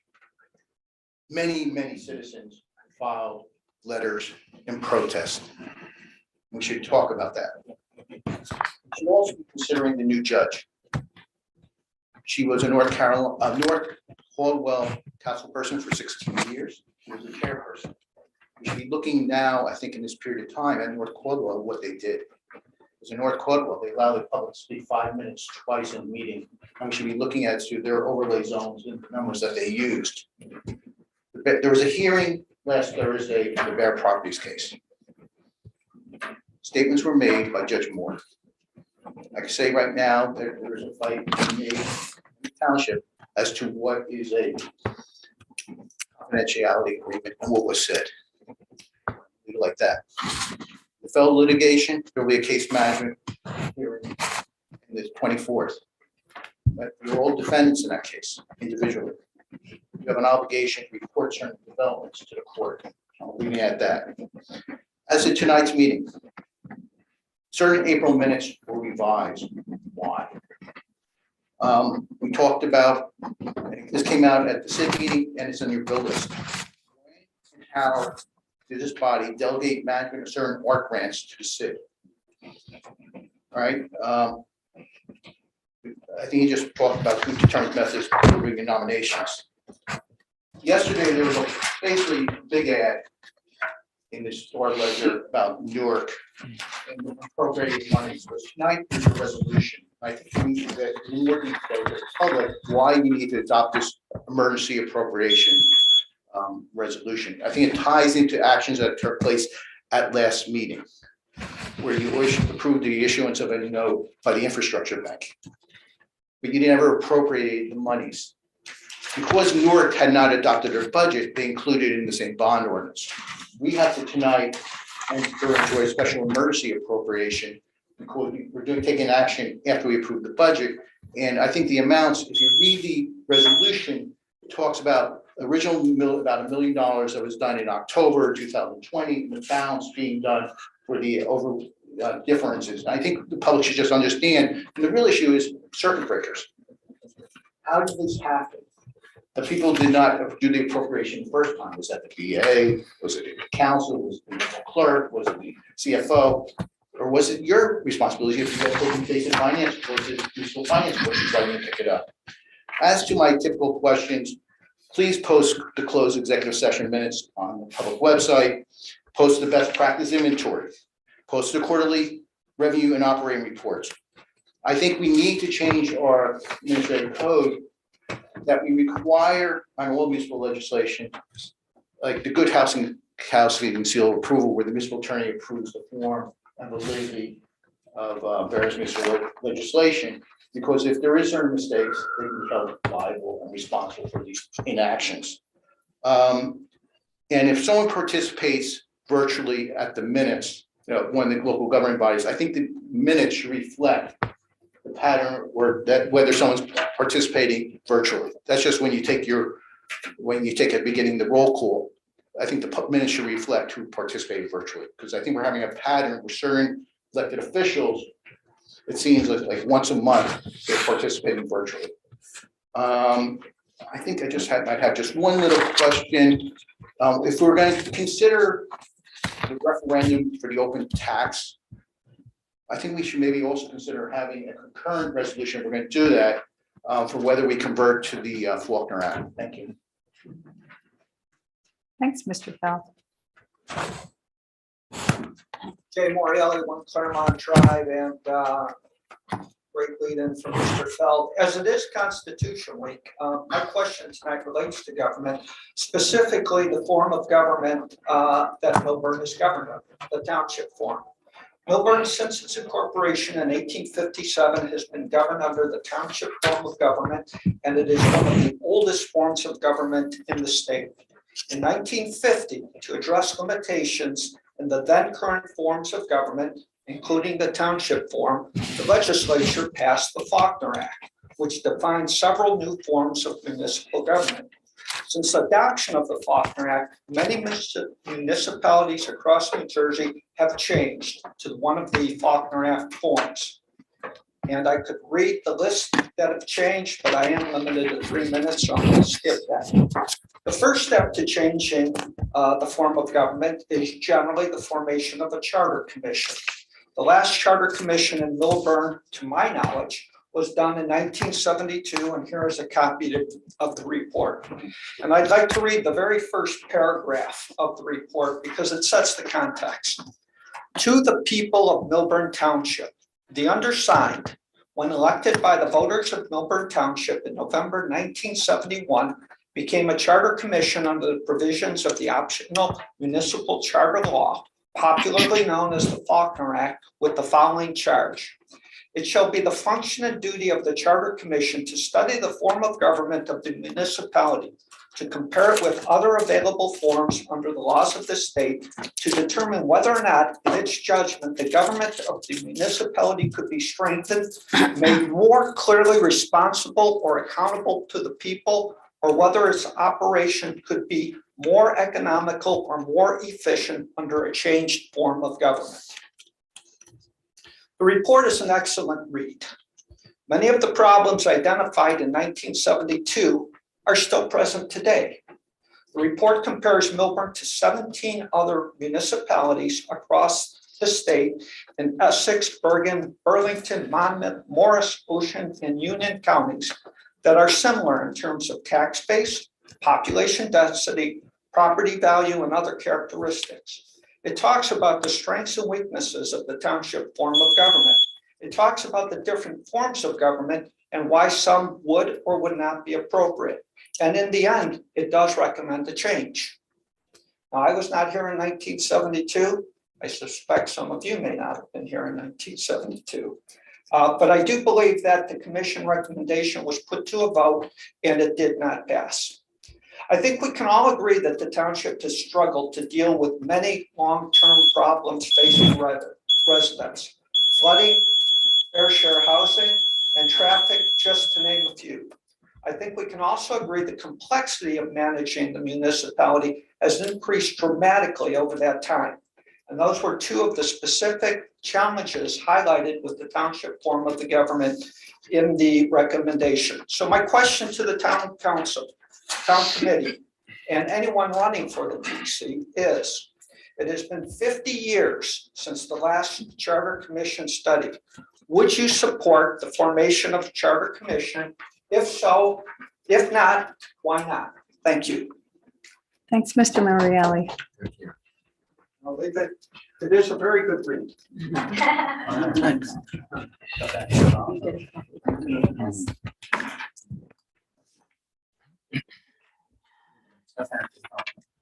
Josh Scharf, 11 Hawthorne Road, Short Hills. Like many of you, every morning I receive an email from Mr. Feld with a voluminous amount of materials. And today's mailing was significant and important because it dealt with conflict of interest. Within the document, there was an example stated for Point Pleasant Beach Borough that cited that a member of that borough, who is a fellow named Michael Corbally, is a realtor with a company called Barefoot Real Estate. In his capacity as a member, he passed an ordinance, he pushed through an ordinance that gave favorable parking to some of his clients, his business. And as a result, a number of businesses in the town sued him for conflict of interest. What the court found is that indeed there was a conflict of interest. And as a result, it reversed Mr. Corballi's decisions and reversed the committee's decisions. What's critical of here, and it's relevant to the situation here in town, is that the court has held that it is a potential for conflict rather than proof of an actual conflict or of actual dishonesty that commands a public official to disqualify himself from acting on a matter of public interest. Now, every time I've come to these meetings for probably a year, I have cited conflict of interest on the part of Maggie Nichols. She's a realtor. She should not be making any decisions about housing or zoning or anything of the kind, because at the end of the day, there's a potential for her and her business to benefit. And I still stand by that. And I think anybody in this town or everybody in this town is standing in this matter.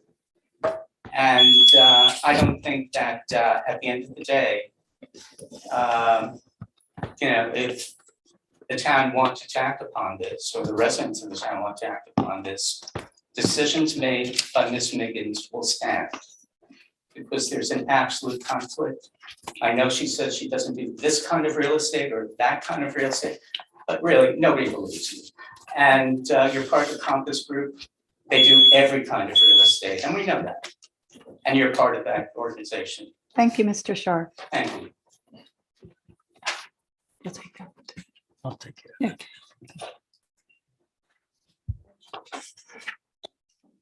There's somebody online, if you want to get to them. I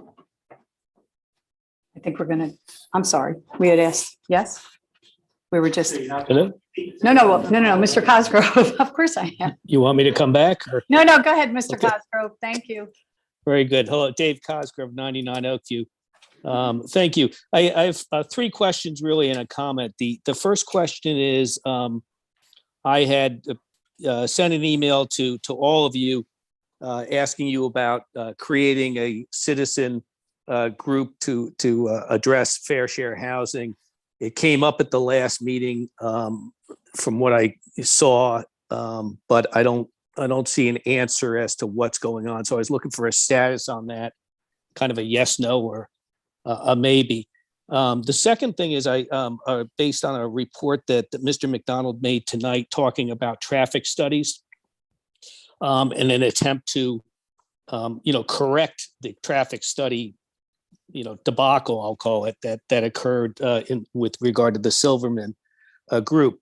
And the problem I have with doing a traffic study now related to two-way traffic downtown is we don't have Wells Fargo online yet. You don't have Annie Says online, and you don't have Saks Fifth Avenue online either. So I don't know what good a traffic study is going to do you. And I think it could be delayed a little bit and maybe get a more accurate traffic study once those very large, developments are online. The other question is probably also for Alex. I had sent Alex an email when I drove through town. I noticed on top of a 3-story building at the corner of Main and Milburn, there are basically another story on top of that building, making it a 4-story building, which comprised what I'm told are cell phone repeaters, so cell phone antennas. And what I'm worried about there is, one, was there permission to do that? And more worried about, with all the housing that is coming, the buildings that are being built, things like Annie Says, the Silverman project, et cetera. Do we have ordinances that protect the residents from these builders putting yet another floor, in quotes, on these buildings by installing cell phone towers? And last but not least, I'm very interested in the presentation that Priya Patel presented, and to create a fund for open space purchasing. I do think that's an awful lot of money that's being proposed, at least the initial proposition. But I'm very worried about a comment made by Mr. McDonald and by Deputy Mayor Eglo along the lines of, can we use this money for something else? And I think that's very dangerous if we're going to create a fund that's sold to the residents as an open space fund to purchase open spaces. And instead, we're going to use it for flood mitigation, or we're going to use it for lighting on ball fields. All noble causes. But if we're going to do something along the lines of an open space fund, it needs to be unbelievably restrictive based upon the comments I'm hearing tonight to make sure that it's not misused, in quotes. That's it. Thank you very much. Thanks, Mr. Cosgrove.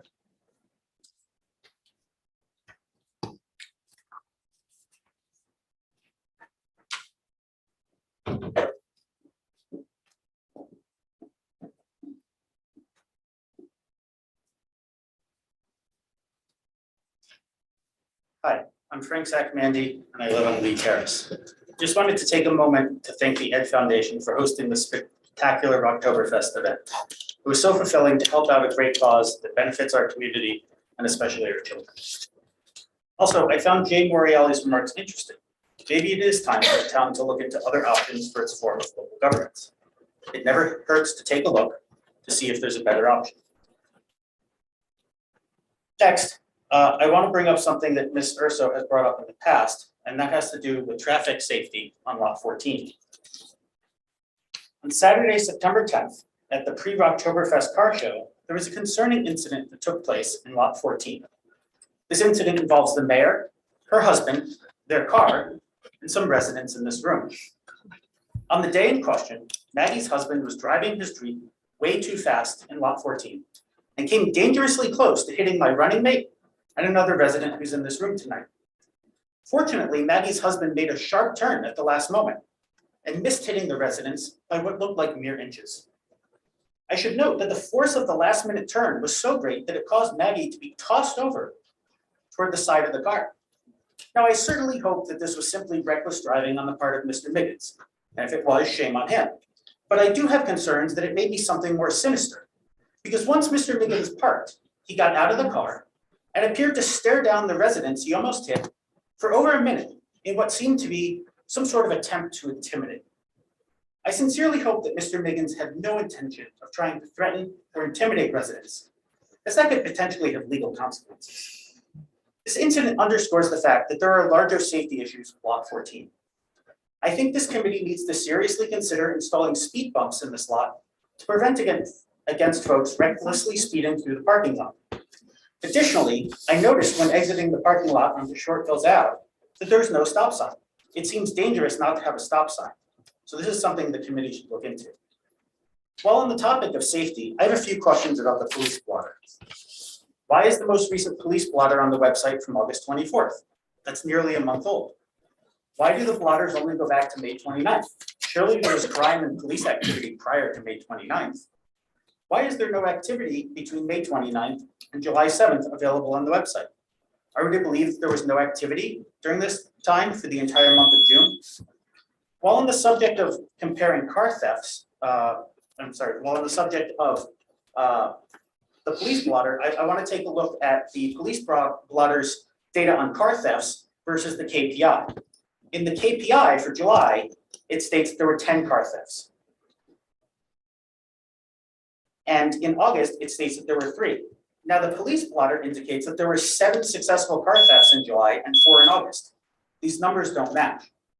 So I ask, when it comes to the KPI, what is defined as a car theft? Does this count as attempted car thefts? In July, there were 7 confirmed car thefts according to the blotter. And of course, the data before July 7th is missing. So does that mean that there were 3 car thefts that were not reported on the blotter since the KPI indicates that there were 10? And when it comes to the KPI, which is a single number on this little graph here, does that really allow us to get the full picture of what's going on? It doesn't capture how many cars, how many stolen cars are entering our community. It doesn't capture how many car theft attempts were made. It doesn't capture how many car theft attempts were successful. So I think we probably need more granular data because this is just not useful and it doesn't match what's in the police blotter. So finally, I'd like to give a big thank you to all the residents who submitted a letter to the court in objection to the Fair Share Housing Settlement Agreement. We will be conducting an analysis comparing our agreement with that of North Caldwell's, especially given that the new judge was on their municipality's town council when their fair share housing was negotiated. So it'll be interesting to see how our settlement agreement stacks up with theirs. Thank you. Thank you, Mr. Saccomundi. And just to let everyone know, Mr. Saccomundi is a Republican candidate running for this year's Township Committee. Thank you. And Ms. Zeglo is the independent candidate. I asked a question about the Hatch Act. Can you have a name tag here on if you're running? Mr. Marizetti, do you want to speak to that? Did it mean 46 Maple Street? Hold on one sec. There was a question. There was I think I should wait until I The end? respond to all the questions. Okay, wonderful. Thank you. Ms. Olawabi. 46 Maple Street, William Wallaby. I would like to echo what my fellow residents have said about Rocktoberfest. It was great to have been one of the volunteer for however many hours that we were out there from morning till 10 p.m. Big shout out to Carrie Strasberg. She rocked, and every one of the volunteers, I think, is the best one yet.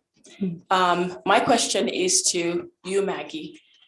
If you can please answer if wearing a political pin is allowed, as Diane is doing right now in town hall? And if the answer is yes, are we also allowing T-shirts with our logos on it? Thank you. I'm sorry, with your what on it? Are we allowed to wear our political T-shirts to town hall? Okay. Thank you. You'll get that. Thank you. And Ms. Olawabi is the Republican candidate running for Township Committee. With it by myself. Thank you. Walabi, Republican candidate Thank for you. Township, running for Township Committee. Thank you. Yes, vote R to save our town. Where Thank you. I want to know Excuse where me. the Democratic candidates running for Township Did Committee you- are. They are never Do they come here. here? Excuse me. Because we got Excuse me. four candidates in the Every room. single meeting. Where are the Democratic? For the You know what past four meetings. Excuse Can me I one make a- second. Past can I four make a meetings, we point of haven't order? had the. There's a point of order point of being order. made by our For attorney, please. Democratic There is a point of candidates. order being made by our attorney. We are recording this meeting. And this meeting is recorded to preserve what is being said. It cannot properly perform that function if there's over talking. So the rules of procedure specifically provide that the mayor recognizes whoever is going to be speaking. So I don't know what was just happening there, but we have to make sure that we don't have over talking and spontaneous interventions into the conversation. The mayor runs the meeting. Thank you. Thank you. Anyone else online? No, Ms. Urso, you can go. Thank you. Good evening, Perry Urso. No, I'm not running for town council, but I do appreciate everything wholeheartedly, really what you guys do and what you guys are going to do. So thank you for your service. Okay, so I want to talk, I have a couple things, so, you know, and since we only have one time. So for reports, Alex, you talked about no taxes this year. Is the SID assessment considered a tax? Question number one. Can we do a monkey survey, Ms. Prupus, or Survey Monkey for the cable access channel? Is that something that we could do through Swift? That would eliminate that problem for me, right? I have a question with the bill list. Why are we paying Black River Design Company LLC? It's roughly about $1,000+. Mr. Wasserman, you didn't mention anything in your reports about that bill list, but isn't she the SID marketing director? But you probably didn't read the whole agenda, so you didn't see the bill list. Now I have another question that I'm very surprised that Mr. Marazziti had no reports. Considering I was present, I did listen to the hearing on Thursday, September 15, 2020. So I am representing Bear Properties Management as the agent. So here's the face to the case. I learned today that Mr. Brewer keeps changing the game. So I asked this board, ask your attorney, what is the relevance of leases to a prerogative writ case? Just so you can continue to intimidate and waste more money when judge clearly seeking mediation? You are all on notice for poor judgment and retaliatory behavior. This body needs to monitor all court proceedings to come to your own conclusions. These attorneys need to be terminated immediately. You heard it in September 2020 with Mr. Feld. You've heard it twice this year by Ms. Prupus that she put 2 motions on the table to fire these attorneys. I respectfully asked Judge Gardner during the Fair Share Housing meeting if he prohibited Milburn disclosing the fair share settlements terms prior to consideration of official action. During that hearing, he kindly answered my question and confirmed that he never gave such direction, and in fact, never told Milburn that they could not discuss the terms with Milburn Township resident taxpayers. Your attorney lied to you, lied to the public, and continue to. Why aren't you firing them? Also, what recourse do we have for the $2 million overpayments? And is this being investigated? Also going back to reports, Mr. Wasserman, you failed to give praise to your executive director that gave himself a raise for the 2023 budget. And you failed to tell this board where he was getting that money from. So maybe you want to go back and tell them where that money is coming from. Also, I know I'm like all over the place. I apologize, but I need to get this out there. I've also talked to other food establishments. and agree flat out, they stated that what's happened to my husband and I, they are afraid to come forward. So since I had the bullseye and the target of retaliation of this township, I will ask the question. The retail stores have been destroyed by the elephant in the room. No one will say it. It's the mall. I've been saying it forever. It's e-commerce and it's Amazon. Now, how does Wonder Truck fit into our SID entity, Mr. Wasserman? Do they pay an assessment? And would Ms. Prupus like one in front of her establishment? And would retailers welcome the motorhome pop-ups in front of their retail shops? It's going on. And lastly, I've stressed over the concern about pedestrian safety in lot 14. I recently became aware that Ms. Eglow, and I'm sorry I didn't come to you sooner, I didn't realize that you were on the Pedestrian Safety Advisory Board.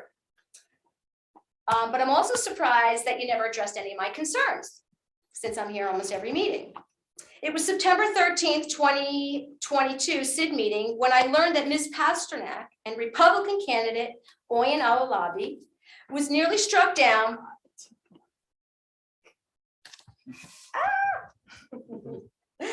by you, Mayor, and your husband behind the wheel. So Alex, are you hearing any of Can I this? just interrupt at this I've point? been and- very excuse me, gracious and considerate towards Ms. my Urso, concerns, but Ms. may I Prupus made just- me aware the last TC meeting, Can- parking lot 14 will be addressed next year. I hope the township has that wrong. Excuse me, I I'm have to officially putting interrupt. you and once say- again- I have to interrupt to make a point. I Yes, heard a couple of comments being made about the lot 14, yes, and they're bordering on defamation. And I just want to make that point, that the insinuation has been that there was something deliberate about that. So for your sakes, I just want to make that point. oh, okay, okay. But as Ms. Prupus made me aware from the last TC, parking lot 14 will be addressed next year. I hope the township has that wrong. I'm officially putting you all on notice. I didn't request that you approve nearly $50,000 to redo the parking lot, but simply hear my suggestions. And Mayor, you denied my request for a presentation by not responding last week. I brought to the township my concerns with pedestrian safety. I confidentially made suggestions for safety and improvements. It was September 14th, 2022, when I was surprised by our township engineer and paid professionals, Neglia, walking throughout the lot 14. I am hopeful that Milburn will be a good neighbor by including me and together with adjacent property owners who can add value to their planning. I would like to thank also Martha today for being very informative and giving me the time of day and the explanation of the process going forward. Thank you very much. I appreciate your time and thank you for letting me go over 3 minutes. My pleasure. Jean Pasternak, 342 Hobart Avenue. I'd like to clarify what happened on 12:30 approximately on Saturday, whatever it was the date of the pre-Oktoberfest incident. I was on the outer circle of a group of people who were standing there speaking to each other. There were 2 Democrat candidates. These other I 2 just candidates. urge you, for your sake, that's okay. I to be appreciate it. careful of what you say. I'm going to Okay. tell you exactly how I felt and what I saw, and it's okay for me to relay that to this township committee. It is a safety issue. I just want you to Sir, be excuse me. aware I am of the aware. issue I am aware. for I'm your relaying- sake. I understand. Thank you Okay. for your consideration, Mhm. okay? I find it very troubling that this subject of the safety in lot 14 has been brought to this committee many times and directly to Alex and others by Ms. Urso and others. I know she sent you videos. I know there was a conversation about it and there was some action taken. However, I felt extremely unsafe in that situation that occurred at that Oktoberfest, pre-Oktoberfest situation. We were all speaking together. I was on the outside of the rim of the circle of people talking.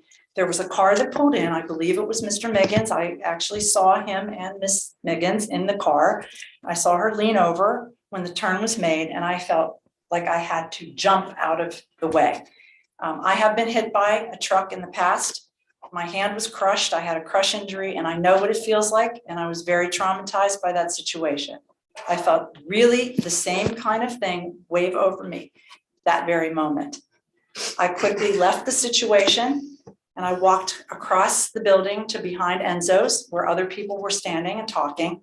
And I relayed what happened to me and how I felt to the group of people. I said that I felt like I was almost hit and I was wondering why that would have occurred. I looked over and I saw Mr. Miggins standing, staring back at me in a very threatening way. And that is how I felt, and I'm telling you the truth. I will swear on a stack of Bibles that's exactly what happened. Thank you. I think there needs to be, if there are going to be events in that lot, there must be much more safety provided to people who are coming to attend. There were babies, there were toddlers, there were adults, elderly adults, et cetera, around. They need to be protected. If you're mixing cars, moving vehicles, and people coming to a static event. So that is my recommendation. I have a lot of other things to say, but I feel like I'm sorry that I used all my time for that. I would like to understand, number one, about this environmental commission chair that was here. She said nothing at all. And I know her presentation was pre-prepared, but the number one topic that I hear in this town these days is the 9 Main Street dump project. She made no mention of it. When I greeted her in the hallway, I asked her what her opinion was. She said that she wasn't actually asked and that they didn't offer their opinion about this project prior to it going into the fair share settlement. I find that shocking. Ms. Egla said that she wants the dump environmental safety cleared up. But so one of the developers backing her campaign wants to develop there and has said so publicly right here in this room and in writing to emails to various people. She and he said they didn't want to have 100% affordable housing there, but they want mixed development, that he would hope to be contracted to build. He's been vocal about this in front of this governing body as well as lots of people in town. In terms of the library policy, I know you sort of skimmed over that, Maggie, but I brought it up at the last meeting. Mr. Bannock, who is the head of the library, told me directly that the policy was changed and he placed himself a moratorium. He felt he was forced to do so because of what Diane Eglo did, which was she booked under government business at least 3 times a room that she was using for campaign business. And he felt he had no other choice but to do that. And he was taking it before the library, whatever you're called, board of trustees, to update the policy, which means that now our township residents can no longer use those rooms and rent them. So I'd like to understand why that wasn't mentioned. And I think it's really egregious that this has happened. I know when I ran the MSPEC group for 8 years, we used that room regularly. It was really a valuable piece of our operation that we had that available to us for free. And I'm shocked that this is going on in this town. We pay for that library. Why can't we use it? A couple last things. I also want to echo the thanks to our community about sending letters to Judge Gardner. It's not too late to send a letter to new Judge Santamaro via the JED system, or you can fax it to her chamber. I'd like to know why some of our township committee members here that profess to oppose this fair share agreement, but did not write a letter to the judge. Why is that the case? I think your actions speak louder than your words, and it's not too late. I'd also like to say that let's see, there have been some Oprah requests of the list of people who are attending these meetings by Zoom, the public meetings. A name or so was redacted on more than one occasion. Why would that happen? I don't know. Who would make that decision, and why would names be redacted as attendees in the meeting? And I'd also, as a survivor, a wife of a survivor of 9/11, I will bring it up again and again. Why have we done nothing on 9/11 to commemorate that horrible day in the history of this country?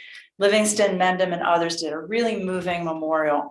It serves to remind people of what happened that day and also supports people like me and my family who are still living with the anguish of this day. I really would like to see you follow through, Ms. Miggins, with the memorial that you put at Crescent Park to make sure that it includes the survivors in the community. And lastly, let's see, I also was in attendance and heard the Bear Properties hearing. And my impression of that, I will be honest, is that the judge initially tried to strong arm Mr. Feld into dropping the conflict of interest allegations against Ms. Prupus to basically get rid of the commercial lease disclosure argument. It seems that Mr. Brewer did want to reopen the entire discovery process after he sat and then pontificated the judge that the whole lease disclosure issue was related to conflict of interest.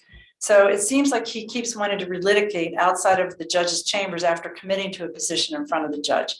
This is costing me as a taxpayer a lot of money, and I really think it needs to stop. Thank you. Thank you, Ms. Pasternak. David Morrow, 1 Ivy Terrace. I am a candidate for Township Committee, an independent candidate for Township Thank Committee. you, Mr. Morrow. I would just like to ask again, and which I've asked at previous meetings, pursuant to the settlement agreement that was reached with the Fair Share Housing Center, the township was required to provide a status as to the relocation of the town dump or town DPW. So we would still like that question answered. What is the plan? How much will it cost the township? And what is the time frame in which this process is going to take place? Thank you. Thank you. Somebody has their hand up. Mr. Molman. Thank you.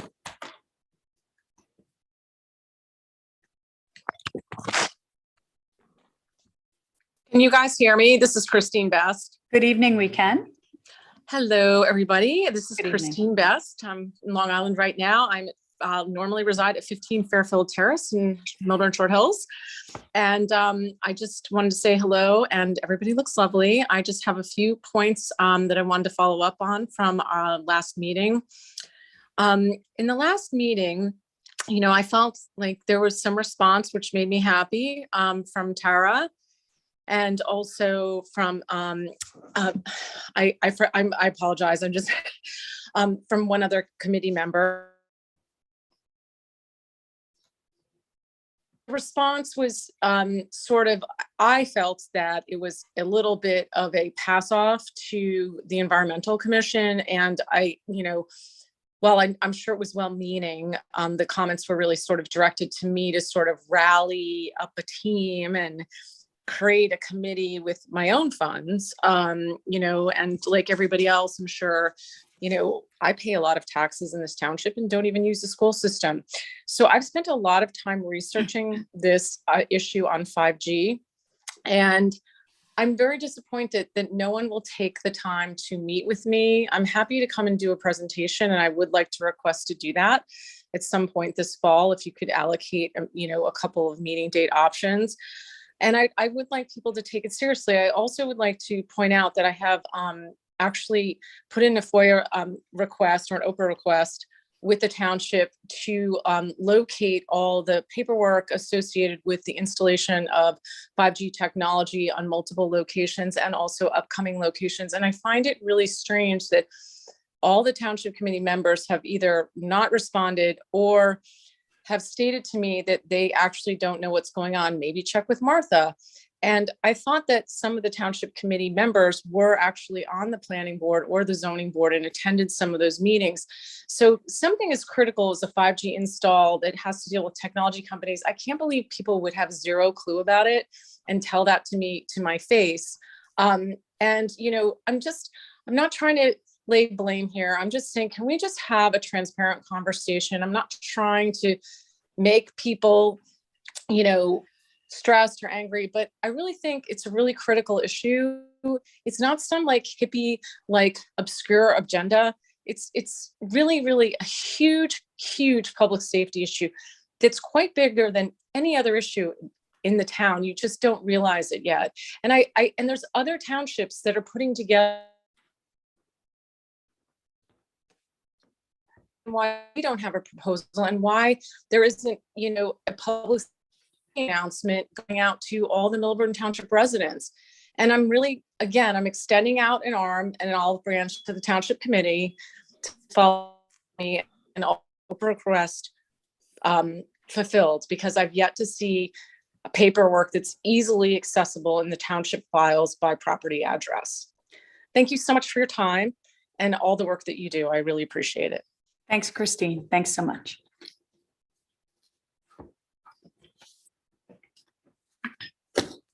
I will now close public comment period.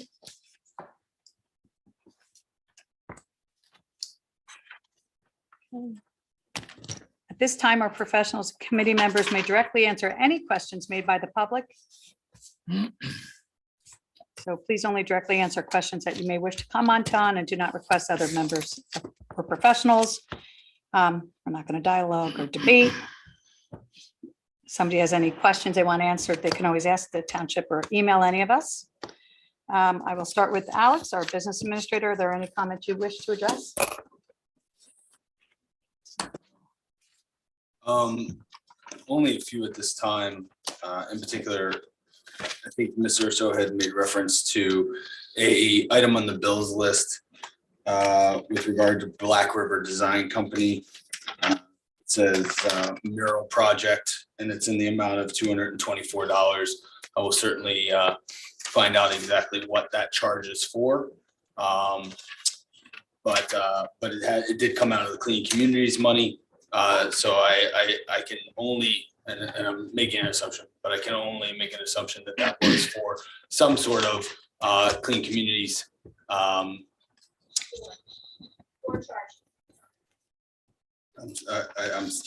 seeing one, sorry. Seeing a mural project for $224. Yes. You got it? So the township receives Clean Communities grant funds every year. Those expenses can be spent towards staffing, towards a particular project that meets the conditions of the grant.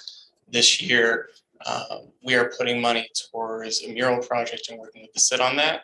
And so because we received the grant funds, the money is being spent to Amanda's firm.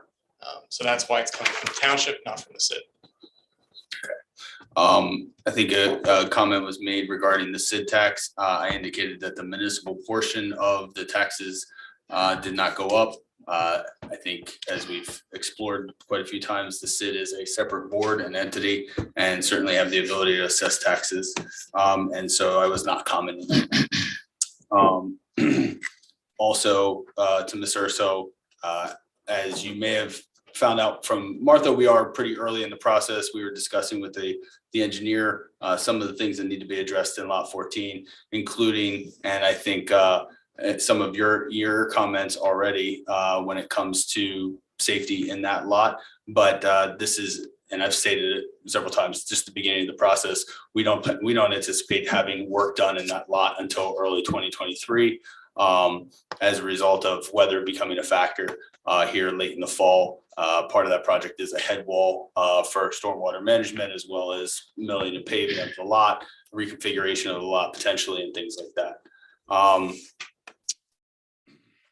And I think those are the ones that I have direct answers to. Mr. Cosgrove, I did receive your email, and I will be sure to get information and get back to you on that.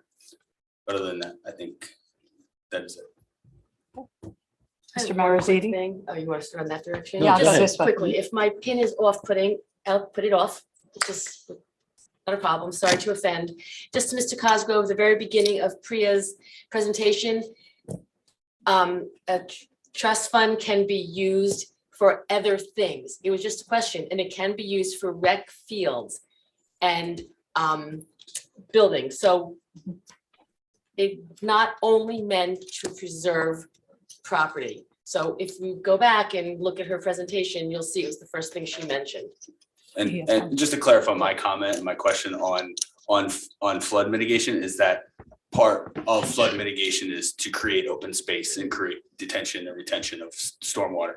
And that's why I asked if, you know, in the acquisition of homes, certainly voluntarily, if those funds could be used for that. And we are currently giving open space money to Essex County that we are not receiving back. So this was for our own community. Thank you. Yes. Mr. Mariziti? I have a long list, actually, of great. things to talk about. Okay, And I hope I can remember all of them. I tried to take notes as I could. The first had to do, Mr. Kung, do I have your name correctly? The questions about the member of the planning board whose term was originally extended beyond the period of time that it should have been under the statute. It has been corrected. Did not need a resolution to correct that. It's the mayor's appointment. So if it's a mayor's appointment, there's no need for a resolution.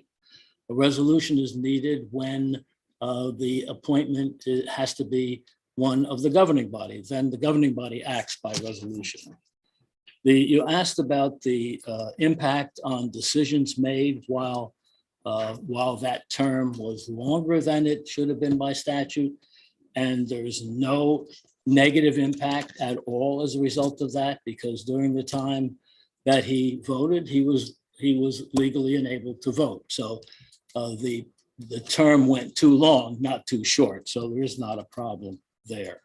There was also a question regarding the status of the developers agreement with respect to the 9 Main Street project. I am involved in that process. It is an ongoing process. It is not a concluded process. You asked about the sale of the property under the open public, the local lands and buildings law. You referred to the statutory site. And you've properly pointed out that a sale can be made if the area is an area in need of redevelopment without going through a public bidding process. That's correct. You asked if the area has been declared in need of redevelopment. It was declared in need of redevelopment number of years ago. I wouldn't say many, a number of years ago it was.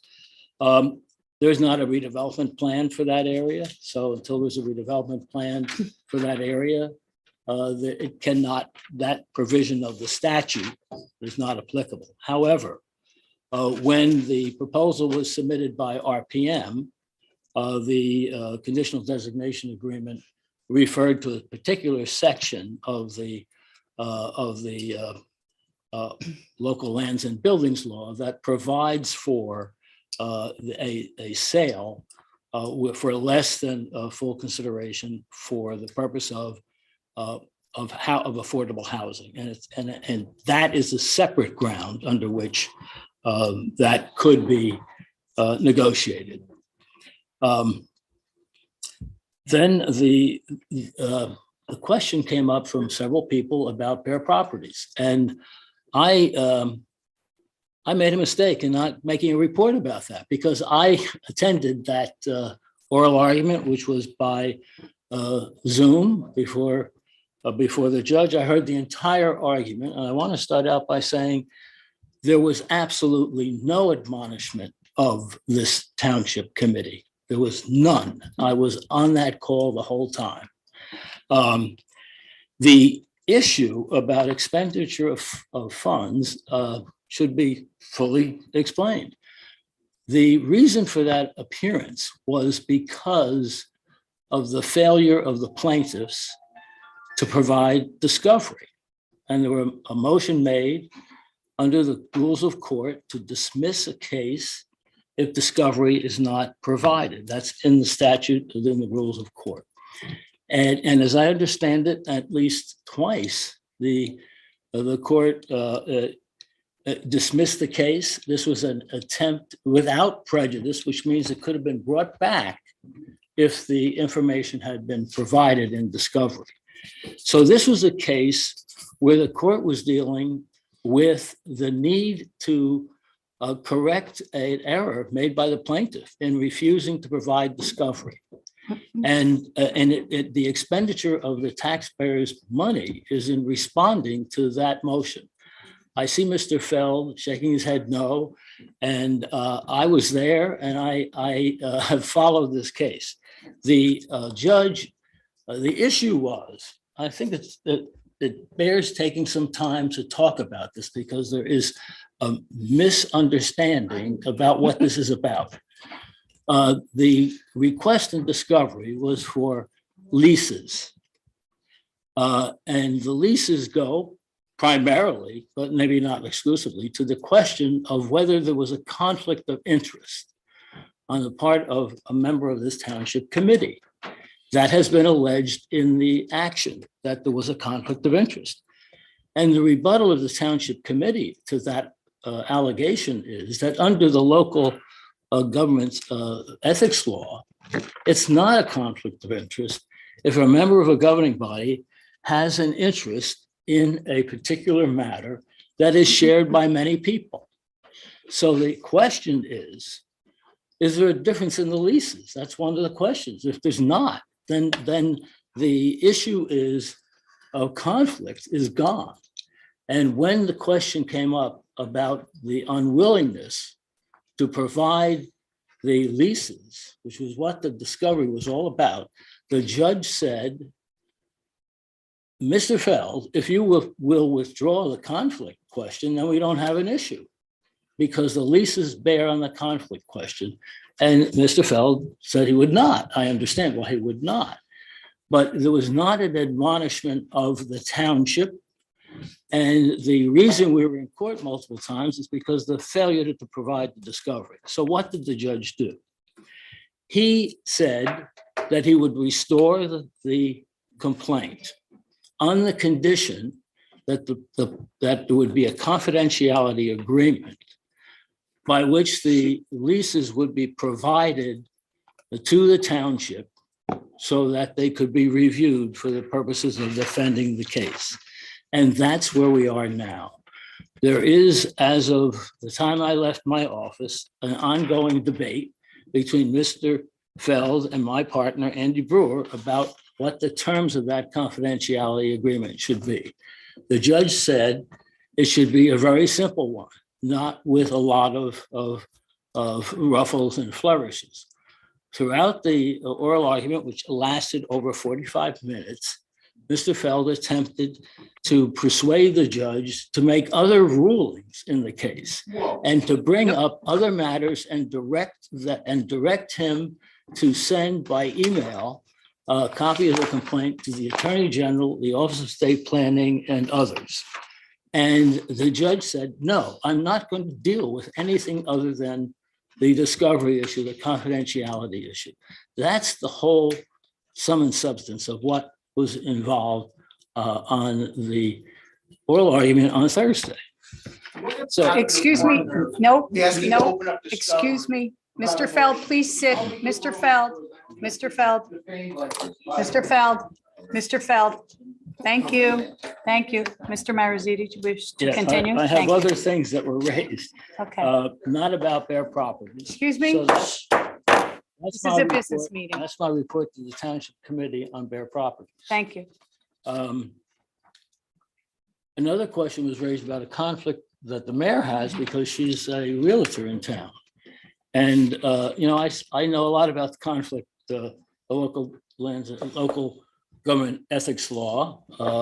When my father was in the state Senate many, many years ago, he championed the first conflicts legislation that dealt with legislators. And he was very proud of that, and so am I. And so I am particularly attuned to issues having to do with conflict. And I have rendered opinions in many municipalities with respect to whether there is a conflict or not. Conflict questions are very fact sensitive. That means it all depends on the very particular facts of a given situation. You cannot make a general statement that because someone is a realtor, they cannot vote on certain matters dealing with real estate. If we had that rule, we wouldn't have realtors in government. And that's certainly not the thrust of what the local government's ethics law is all about. So I would not agree that there's a conflict without knowing a lot more than I know. The next question I got was name tags and T-shirts. And you know, I have to say, maybe others will not agree with me, that I'm not offended by a name tag that you can hardly see. When it gets to something bigger, maybe a T-shirt in the building is not a problem. It's a question of whether it's on the dais and in the public meeting room and how it's used. And again, that's a fact-sensitive situation. I don't think that T-shirts that have, you know, we have free speech in this country, right? So because there's a political message, which we see all over the place in this environment that we're living in now in this country, it's a very difficult thing for me to say it's got to be banned. Now, But I the, would say that you can't ban it. well, I'm not, I'm giving my response. Okay. Okay. Is it, you can wear your short, wait, bring it in. Excuse me. Bring it in. I'm trying to read the rest of my notes here, and I can't read one of them, a question that came up from Ms. Urso. It may have done, oh, I know, it was with respect to Bear Properties and Mr. Brewer changing the game. I don't know what that referred to, and I didn't see that happen. So those are my responses to the comments. Thank you. I noted. Mr. Vinayak, do you want to make any comments to any of the? Yes, yes, there are two comments I'd like to address. One is, we keep hearing Judge Gardner said that he did not court ordered. And Judge Gardner did not preside all the meetings. It was the special master, Frank Banish. And he put a statement out and shared, business administrators shared with us. I'm not sure if that was put on the website. If not, we should put that statement on the website where he has reiterated that he was the one who actually on every meeting said that confidentiality of that settlement negotiation has to be followed. And he actually appreciated, and I can read it, the whole statement, but if there is someone who can read it there would be better. But I heard this from a lot of residents because this is the information that has been spread out, but no one has actually spoken to the resident about the special master issuing the statement who presided on behalf of judge that we are not supposed to share those negotiations. So that is one answer.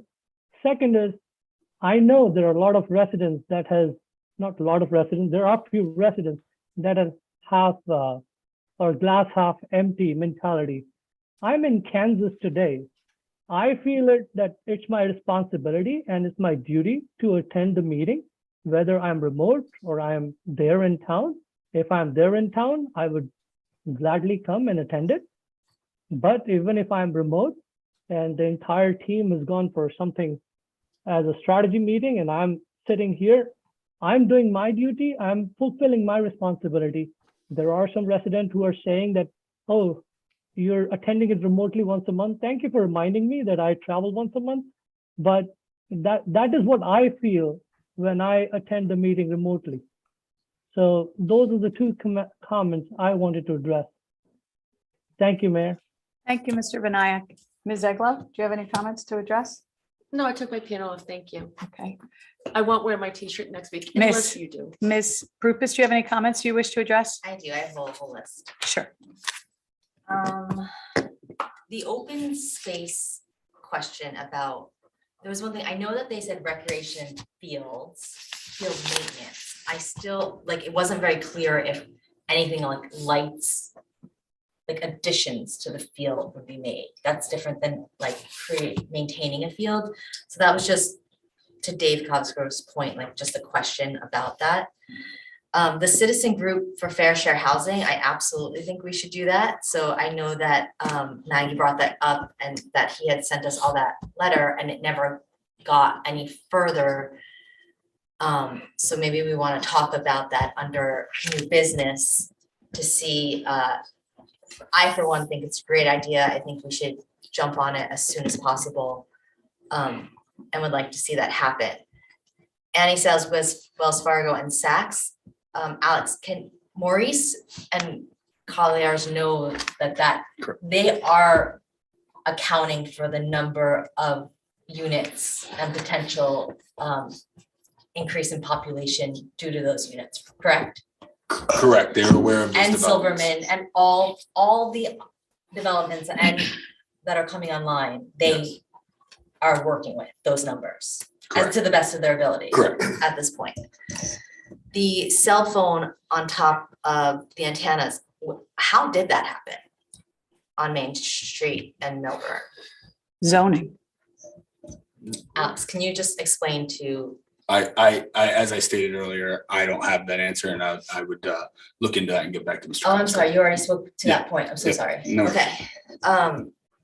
Not only just to Dave, but to like all of us. Sure. If you could just come back with it the next meeting, that would be great.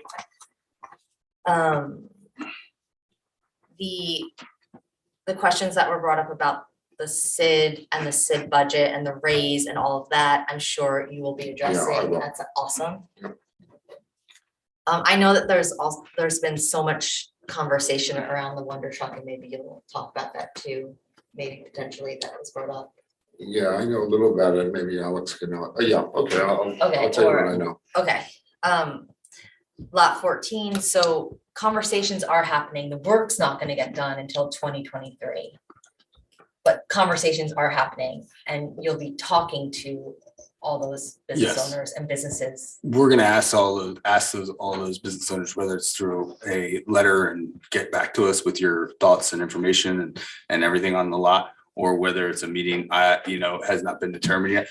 Right now, we're only just discussing with the engineer about, initial thoughts, because you have to have a sense of where things are gonna go, based on our current needs with regard to, in particular, the stormwater issue within the lot. Okay, so, and you will include all the businesses up there and properties that are on lot 14 or surrounded. The cable Comcast, I was thinking, like, why don't we just put a survey out? It's so simple to do it. We've done a bunch of surveys. We did it for flex parking removal. And because I think this whole question of whether or not the cable channel would be utilized and what the demand is for it, why not just put a survey out? So I don't know how everybody else feels about it. I'd be all in for a survey to see how, if people even want it, or feel that there's a need for it.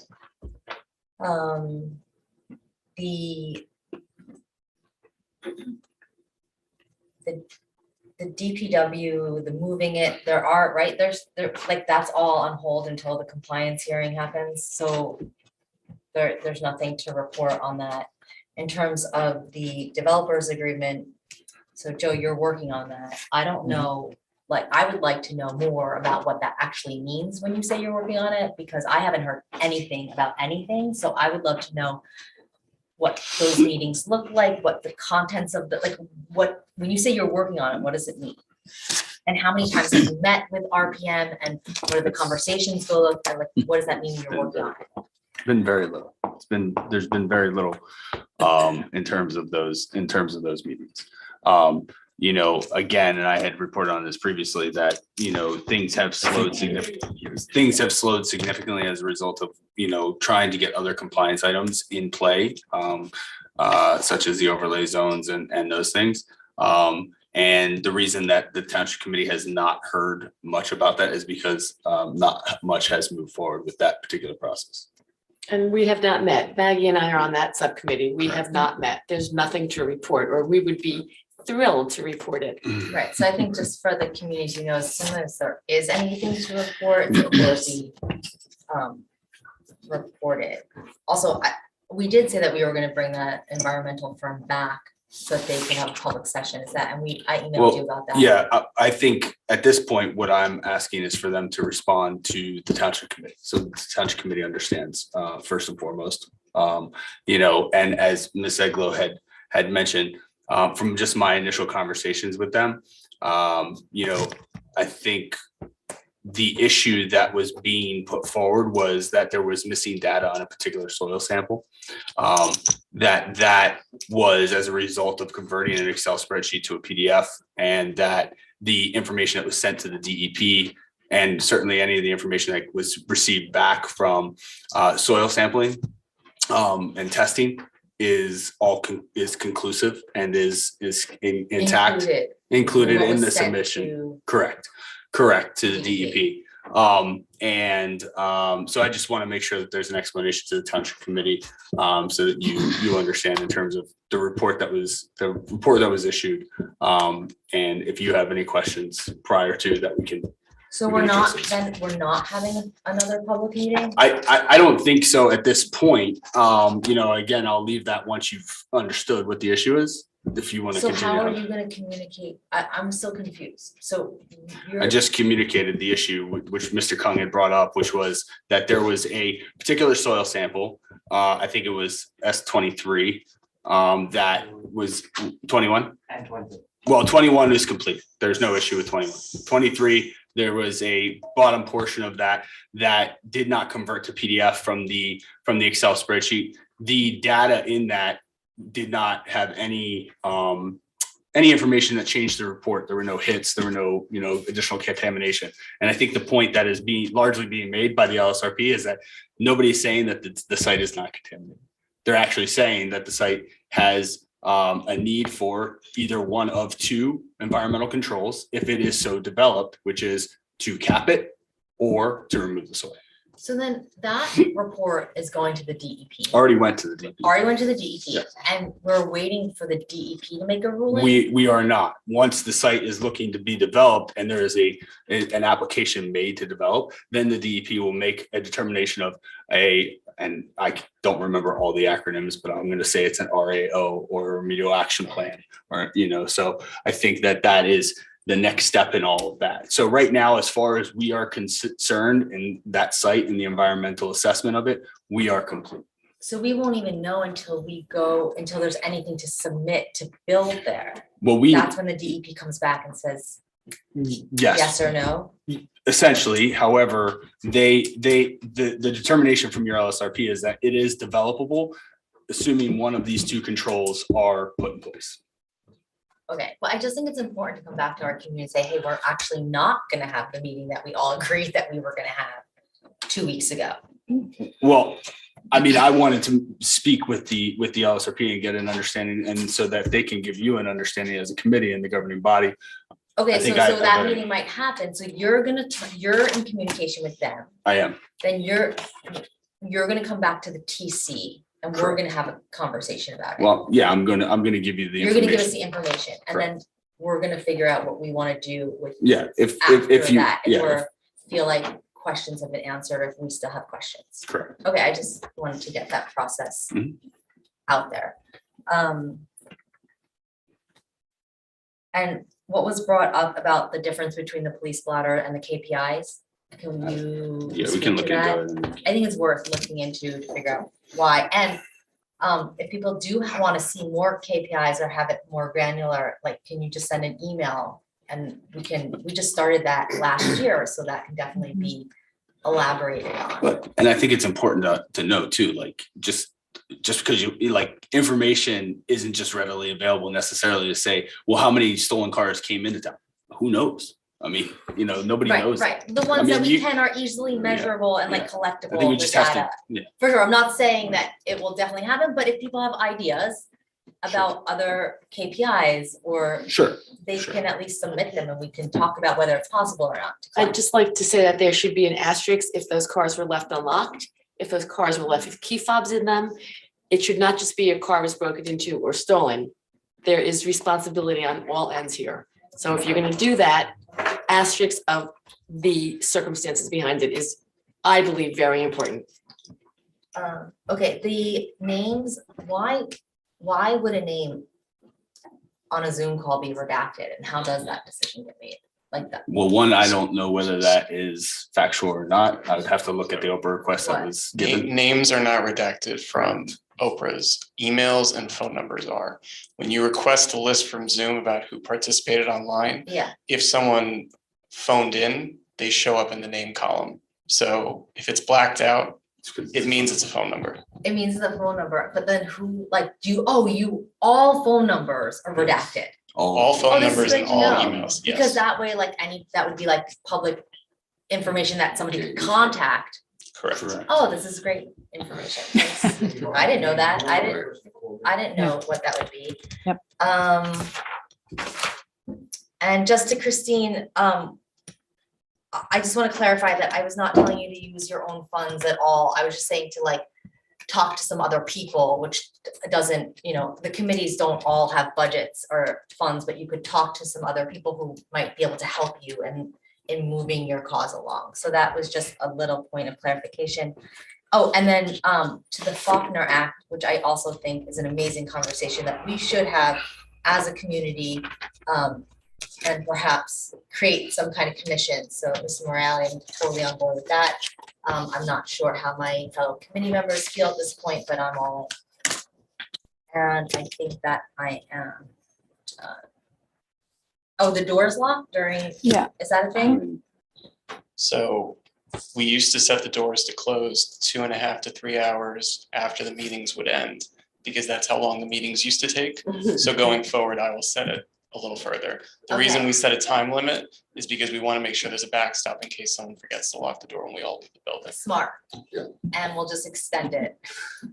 Correct. All right, thank you for that. And we went over the different ways that boards are appointed. Some are just mayoral, some are resolution. You took care of that. And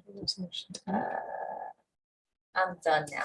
Thank you. Finished. Mr. Wasserman? Yes, thank you, Mayor. I just want to start where Tara left off. With Christine Best, I mean, I've talked to her several times. And I think she brings up like a really important topic in town, this 5G, where towers are, how it affects people. I think those are relevant issues, and it's things that's an issue that I think about. But I actually think that Tara's advice was excellent. We have an environmental commission. They work on environmental issues. I think that's where she should go as a start and present the issue to them and have that group work on it. I mean, I think that's an excellent idea, because when I've had several conversations, there's a lot of unknowns. I mean, I'm not an environmental consultant of any sort. I don't know a lot of the answers, but I think that's something that should be done. And I encourage her, at least go there and see if they would take up the issue and flesh it out, have hearings, bring in other people. I mean, I'd like to know the answers also. Ms. Urso brought up Mr. Grillo's salary or who pays for it. A lot of this, I just want everybody to know that this is totally transparent. The SID has a separate board. We go over their budget in detail. It's all laid out. And then our board here goes over it in detail, and there's a whole presentation. There's at least 2 public presentations that are made. As Ms. Urso knows or should know, in the SID ordinance, the township pays half of Mr. Grillo's salary. It's laid out in the ordinance, which I'm proud that I co-sponsored, and it's laid out there. So there's nothing, there's no secrets about the SID's budget and where the money is spent and how it's done. It's all done in the public, and it's all transparent. And Steve's doing an excellent job. I mean, I started the evening with the SID's vacancy rate, which is incredible. So that's, and I would be on one last issue. I would totally be in favor of a citizens committee that would be part of the affordable process. I just want to also mention, just for full disclosure, that when we were negotiating with Fair Share, that at one point Mr. Cosgrove was invited to join us. And he was invited to be a member of our committee at one point. I think he had a conflict of interest, but I think that because he raised the question, people should know that, hey, you know what, we did think of it. He's a smart guy, and we asked him, as well as other people. There was a request made of a member of the Board of Ed to join us. There were a number of invitations that were made to help us as we were going through the process. And that could be documented. Excuse me. I'm speaking the truth, and Excuse me. it's not. And as always, I don't want to bring somebody's name into it, but an invitation was made. They went to legal counsel. There was a perceived conflict of interest, but we reached out for a lot of people in the community to help. We reached out. You be careful. We reached out to a lot of people in the community to help us, and most people didn't take that invitation. Thank you. Lobby, if you please. We're in a business meeting, ma'am. Thank you. And those are my comments. Thank you. Okay, terrific. My turn. I just want to make sure I have everything. When when we start our meetings, as we did this evening, we, our agenda is a draft agenda. So we made some changes to it. We're allowed to do that because it's a draft agenda. And that's what we did. So when we move reports, we did it because it was a draft agenda and they needed to be moved. So that's what happened there. As far as my husband and his driving, I'm his most precious cargo and he wouldn't do a thing to hurt me, nor would he do a thing to hurt anyone else. Excuse me, Miss Olawabi, please. This is a business meeting. Darling, this is a business meeting. Please behave, please. Okay. He would never hurt me, nor would he hurt anyone else. So I'm sorry you all felt that way, but those are your feelings and you're entitled to them. I am his precious cargo, as I always will be his precious cargo, and he would never do anything to hurt me. So thank you very much on that. As far as the stop sign, that might be something to look into. I don't know. That parking lot could maybe we could look at a stop sign. Yeah, I don't think that seems like an easy fix. That's an easy fix, right? Okay. Mr. Mariziti covered lots of things. As far as the library.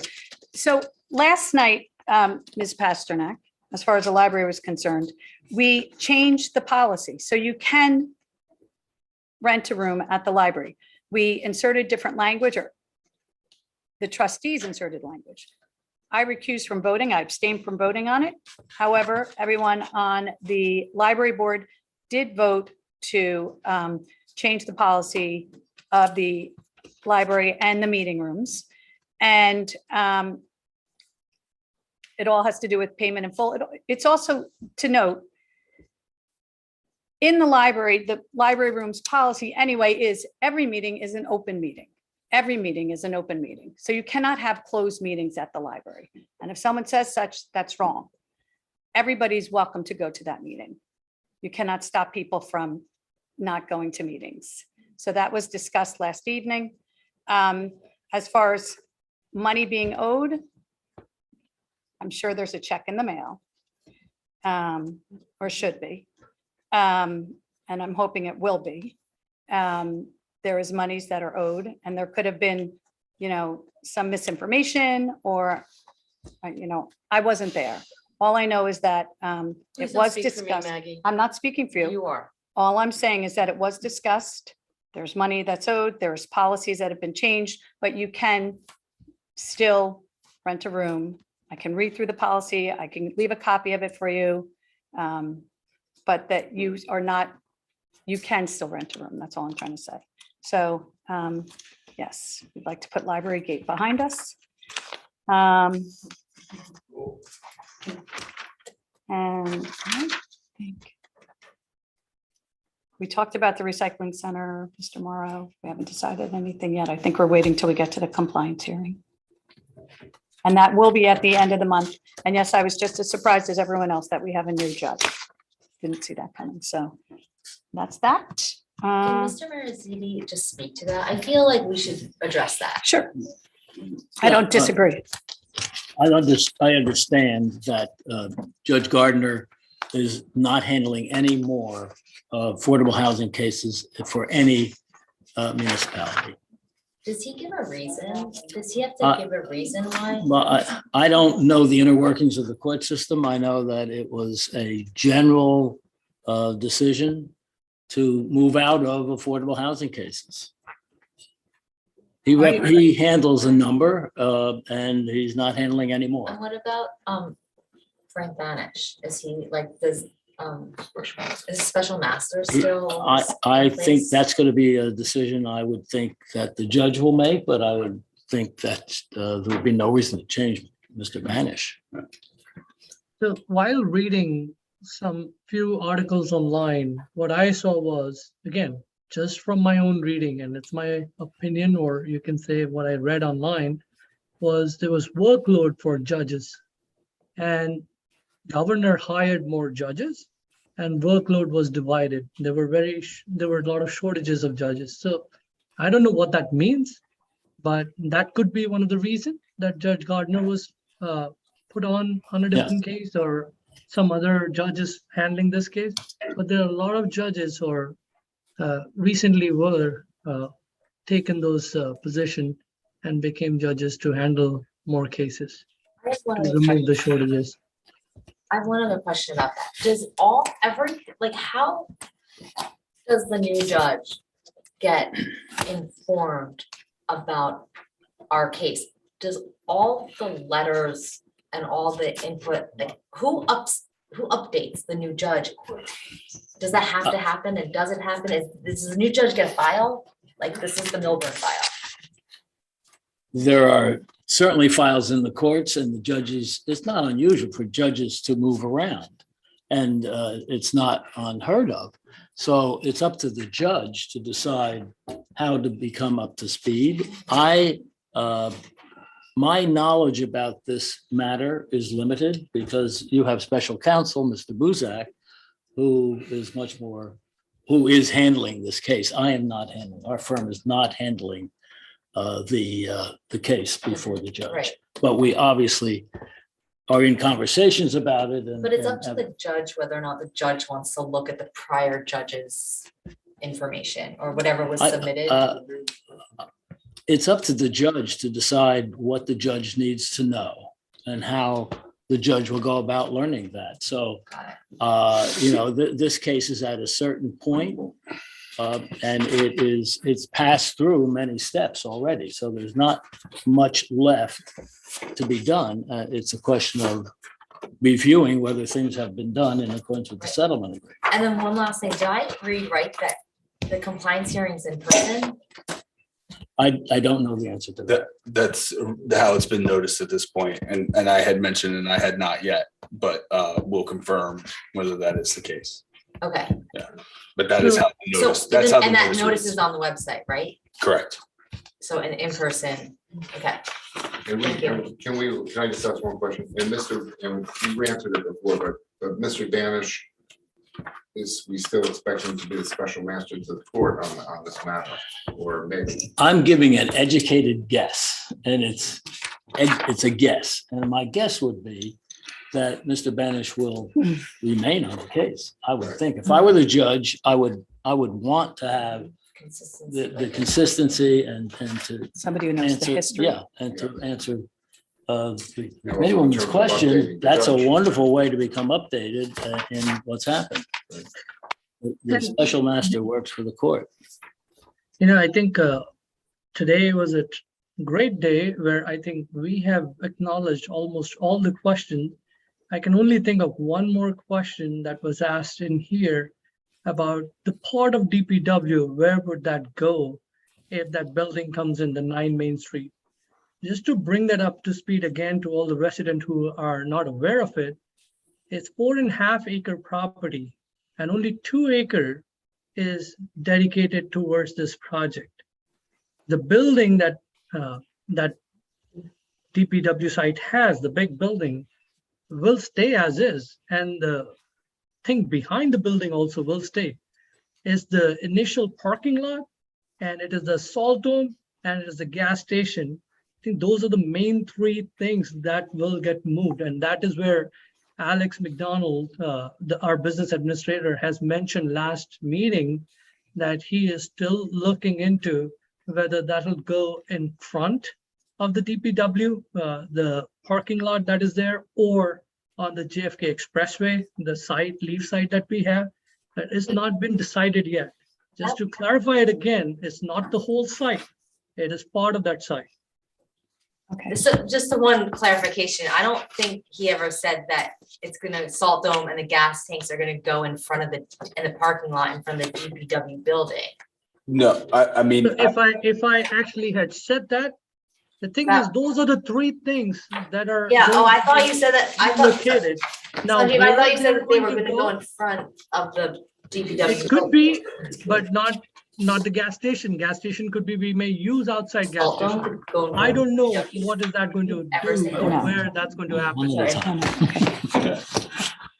Thank you, Sanjeev. Thank you. Okay. Thank you. The Thank you, township, thank you, Mr. Maraziti, for clarifying a lot of stuff. Thank you. the township committee will now consider consent agenda resolutions. Are there any comments from the committee in regards to any items listed on the consent agenda? Committee, any questions? It's just, I have one thing about the alternate to appointment to the environmental commission. Where did that person come from, like how that all happened? Read. read and he just left, but it's, yes, he recommended Abigail Packman. Yeah. And she is the president of Milburn High School's Environmental Club. And she would be an alternate voting member of the Environmental Commission, Awesome. the high school. Yeah, I think people just want to know sometimes like how different appointments Right, get that came made. right from the chair. Yeah, Yep. awesome. Thank you. So may I have a motion to approve resolutions 22-207 through resolution 22-211, which are listed on the consent agenda? Motion. May I have a second? Second. Roll call vote, please. Ms. Purpose, Yes. Ms. Dahl Egla, Yes. Mr. Vinayak, Yes. Mr. Wasserman, Yes. Mayor Miggins. Yes. Thank you.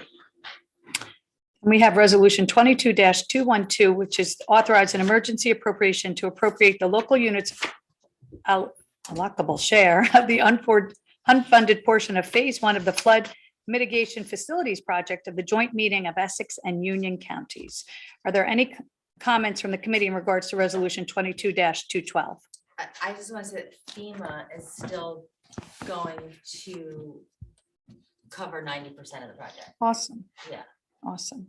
Any other comments? I don't think, and I don't think we have a choice. I mean, do we have a choice? We don't have a choice. This is one where we're 4% of it. Part of our agreement. Yeah. right? Yeah. May I have a motion to approve resolution 22-212? Yes. May I have a second? So, oh, yeah. Roll call vote, please. Ms. Purpose, Yes.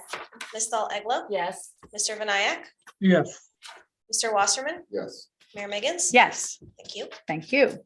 22-213, which authorizes the execution of a First Amendment of the Access Agreement granting schoolhouse joint venture access to certain township-owned property for the limited purpose of continuing ongoing environmental remediation. Are there any comments from the committee in regards to resolution 22-213? Seeing none, may I have a motion to approve resolution 22-213? So moved. May I have a second? Second. Roll call vote, please. Ms. Purpose. Yes. Ms. Dahl Egla. Yes. Mr. Vinayak, Yes. Wasserman, Mayor Miggins. Yes. Thank you. Thank you. Mr. Wasserman, you are scheduled to sponsor ordinance 2621-22. Yeah, thank you, Mayor. I present for consideration an ordinance entitled ordinance number 2621-22, an ordinance to amend and supplement the revised general ordinances of the Township of Milburn, Chapter 2, subsection 2-16.9, entitled Off-Duty Employment of Police Officers for Police-Related Activities. The purpose of this ordinance is to revise language in the Township of Milburn's police off-duty ordinance to codify the current rate schedule and require changes to the township's off-duty fees charged be modified by ordinance. This ordinance will insert the current off-duty fee schedule and make other language contained in the ordinance with new fee setting procedures. Tonight is a time set for public hearing and final passage as advertised in accordance with the law. I declare the hearing open. So Alex, do you want to just give a little background? This just formalizes what the off-duty police get paid. And I believe there's a third party that will help process it so that it's done properly. That's absolutely correct. Yep. It makes sure that the amounts that are being charged by the officers to those third parties like PSE&G and other companies are codified in the township's code, so that in the future, if anything needs to be changed with regard to rate, it will have to come back to amend the ordinance. And other townships follow this process also. Yes, and actually, this process is a result of going to Jobs for Blue, which a lot of municipalities utilize now. Okay, great. Any other questions? I move that this public hearing be closed and the ordinance be adopted on the final reading and that the township clerk be directed to publish the ordinance by title as passed on the final reading in accordance with law. May I have a second? Second. Roll call vote, please. Ms. Purpose. Yes. Ms. Dahl Egla. Yes. Mr. Vinayak, Yes. Mr. Wasserman, Yes. Mayor Miggins. Yes, Thank you. thank you. There are no items listed for old business for discussion by the committee this evening. New business, Mr. Wasserman, you had said that you'd wish to discuss something? Yes. I spoke at length to Rabbi Bogomilsky of the High Center. He requested that the town allow him to put up a tent for outdoor seating for the Jewish high holidays.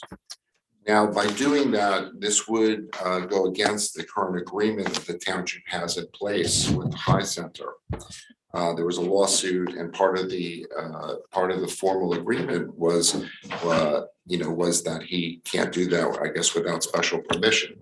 The town granted him special permission for the last 2 years, and considering COVID, I guess, the COVID hit after the agreement was written.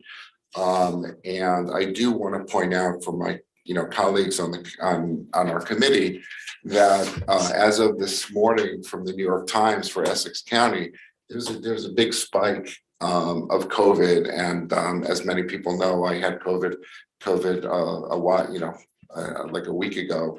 I had COVID, and there are waves of COVID that are coming back to the township. So right now, according to the New York Times this morning, in Essex County for the last 14 days, there's a 15% spike in Essex County of COVID in Essex County for the last 14 days.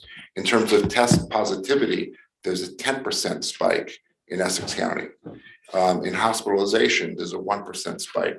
So when I spoke to the rabbi about it, I understand, and this is a discussion I'll publicly say I had with Alex over it, because I think some of this is an operational decision of whether they could do it or not. But I just think in light of COVID that with people still getting sick, I also heard a number that 400 Americans are also dying every day. That with COVID still with us, I think that we should grant 1 more year of letting the rabbi put in a tent, extra seats or whatever. I understand that was done for the last 2 years, that a waiver was done for the last 2 years. I also want to point out, and Alex should address the agreement, that the formal agreement that's in place. But I should point out that for the Jewish holidays with COVID, these are our residents. These are most of the people that go to the High Center. And for the record, I'm not a member of the High Center. I don't have a conflict of interest, although I know the rabbi and I do like him.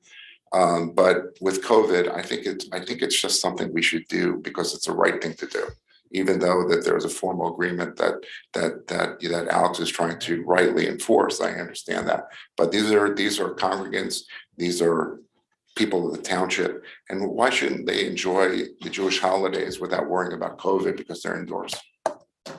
So I open it up to my colleagues to discuss this.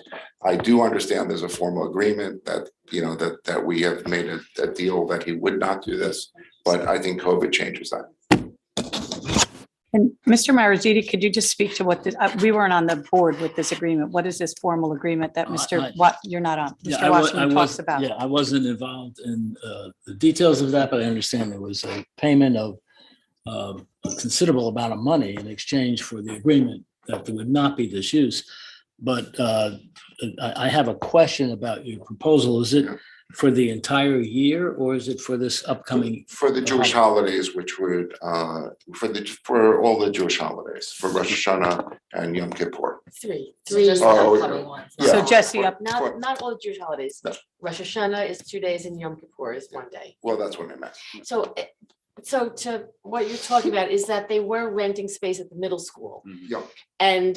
But that it would still be indoors. inside. So they have many congregants who are elderly and are not comfortable. So when I heard from his congregants that they are not comfortable meeting inside and praying additional, yet inside. So that was, I think, How the did they get genesis. the agreement the past 2 years? Because we never talked about it. Because it's an administrative function and the agreement speaks to the administrator making that So decision. like the last 2 years, there were restrictions you in place. made the Correct. decision to let them have the tent. Correct, because it was done through their attorney to our attorney. The attorney asked me. That was then the consideration, obviously, that there were restrictions in place that COVID was still very much, And And so you know. now they're asking again because of COVID. Mhm. I think we should let them have the tent. I believe so too. I think COVID is still around. And I've seen a lot of friends and getting COVID still. I think we should go ahead and give that provision to them. Do we have to do anything The- formal or is it No, just like? and the only thing I will say, and that, and there's a degree of, you know, and that the last 2 years, you know, I'm concerned what next year will bring. I will say that, you know, again, the agreement does state he was paid a certain amount of money for a bunch of different covenants within that agreement. One of those being that the high holidays would be set. So I think if the board is going to make a motion, I would just request that motion include something to the effect that this, you know, this is it. Can I ask what? Well, yeah, I mean, but right now, you never know we're what's claiming, gonna happen next- yeah, right, but so right now this- we're claiming COVID, but also like, right now, there's no restrictions in place, all other, you know. Is there a way to go back to that agreement and relook at it? Well, Can I add in that the zoning, that this is a matter that is a related matter, and Joe can speak to this, there's a related matter with the zoning board. This is not a related matter. Well. I don't want to conflate these two Okay, issues. okay, yeah. I don't think that should be. Can I ask a question? How much money was he given? How much money did we have to? Why is that relevant? I'm just curious because everyone's saying a And you- substantial amount of money. I'm just curious. I don't know. So I'd like to know. I don't think it's necessary to talk about that now. It's a public Oh, document, it's public, okay, I was not part How of it. much is but- it? 750,000. 750,000. What is that? That was What does given that to have to do them? with COVID? No, I was just Like, curious. it's Well, like because everyone's talking about this is part of. I the- just want to understand, $750,000. $750,000. What did we do with that? Yeah. Yes. Hold on, hold on. One at a time, please. I'm sorry. Sanjay, do you want to, go ahead. Yeah, $750,000 what? We gave it to them or what is that number? It was a settlement. Yeah, There's a it was- settlement. There was a lawsuit. lawsuits, there were two, the township sued the High Center. Right. The High Center sued the township, and there was a settlement that Which happened, was involved. and there was restrictions on what the High Center, how it could operate. Okay, I see. And in there was the number of days Mhm. that they could have, I don't remember what all the. Yeah, there things. were a certain number, the types of events they were allowed to have, the fact they weren't allowed to market as a high center, the fact, I mean, there's a whole list of things. Right, of like, Okay. what's in the settlement, Mhm. which never saw COVID coming. So, Right. I mean, do we have to talk more about this if there are 3 people that say, let them have a 10? Oh, no. Again, I just wanted to express my Right, concern. for this on- year only. And he's just to add in one more thing, and talking to the rabbi, he promised that unless COVID, you know, that he's not going to ask again. I think if the question is for just this month or this year. Just Just the next the next 2 weeks. holidays. Yeah, right. I'm in Rosh Hashanah and favor. Yom Kippur. 3 I think it's a religious So, thing and No, we're not here. if there are old members in there, I think we should be considerate and Mhm. 2 weeks won't kill us, so. So when would the tent go up and when would it come down? Are there dates that have to be put in? No, I No, think if we are giving them 2 weeks, we just give them 2 weeks. just two. well, till after, right after Yom Kippur, it'll come down. What I mean, about- I think he's probably going to put the tent up and then. What about Sukkot? Yeah, the tent is for Sukkot. It's, Oh, this is literally for the 2 days of Rosh Hashanah. Yeah. You might have the day and Yom Kippur. It's nothing to do with Sukkah, it's nothing to do Oh, with Neked anything. Sukkot too. Yeah, it's about them being able to pray outside. and not rent the middle school where people have to be inside, Right. period. Right. Pretty simple, pretty clear cut. Okay, Right, it looks like Okay. we're resolved. looks like it's Okay. resolved. Okay. Yep.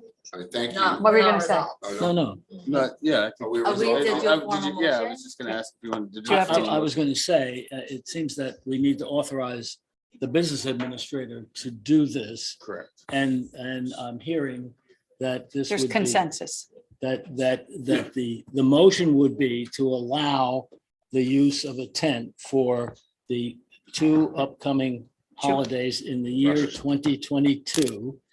And that this is a permission that's granted as a result of the continuing presence of COVID. Yes. And it is without prejudice to the rights of the township under the agreement. Right, that would be, so should I offer that motion? If you like it. I What he offer it said. just for the record. Don't You said ask it- me to read. You said it eloquently. Go to the tape. Yes, you got it. Okay. Do you need a second? I'll second it. Roll call vote, please. Ms. Purpose? Yes. Ms. Dahl Eglo? Yes. Mr. Vinayak? Yes. Mr. Wasserman? Yes, Mayor Miggins? Yes, Thank you. thank you. and thank you, everybody. So Um, can we talk about the citizen group under new business? So no, we can't because we didn't make it part of the agenda. However, we can put it on as For new next- business for the next meeting, which Great. will be October 3rd, my son's birthday. Mr. Cosgrove, I hope you're Third. still listening. So we will put that on as new business for the next meeting. There's October 4th. consensus for that. October Great. what? We didn't move it to the 3rd? It's the 3rd. We moved it. Yeah. Wow, My I would have son's showed up birthday. on the 4th. Okay. All right. May I have a motion to adjourn this meeting? Wait, is the third like a different day? It's not a. Wait, so Tuesday? it's Monday. It's the Monday. 3rd. The next meeting will be on Monday, October 3rd, because The 4th of is Yom Kippur. the 4th And is we're Yom praying Kippur. at Rabbi. We'll be praying outside. So please, Milburn Short Hills, note that our next meeting will be on Monday, October 3rd. May I have a motion to adjourn the meeting? Motion. May I have a second? Second. All those in favor? Aye. Aye. Okay, good night, Milburn Short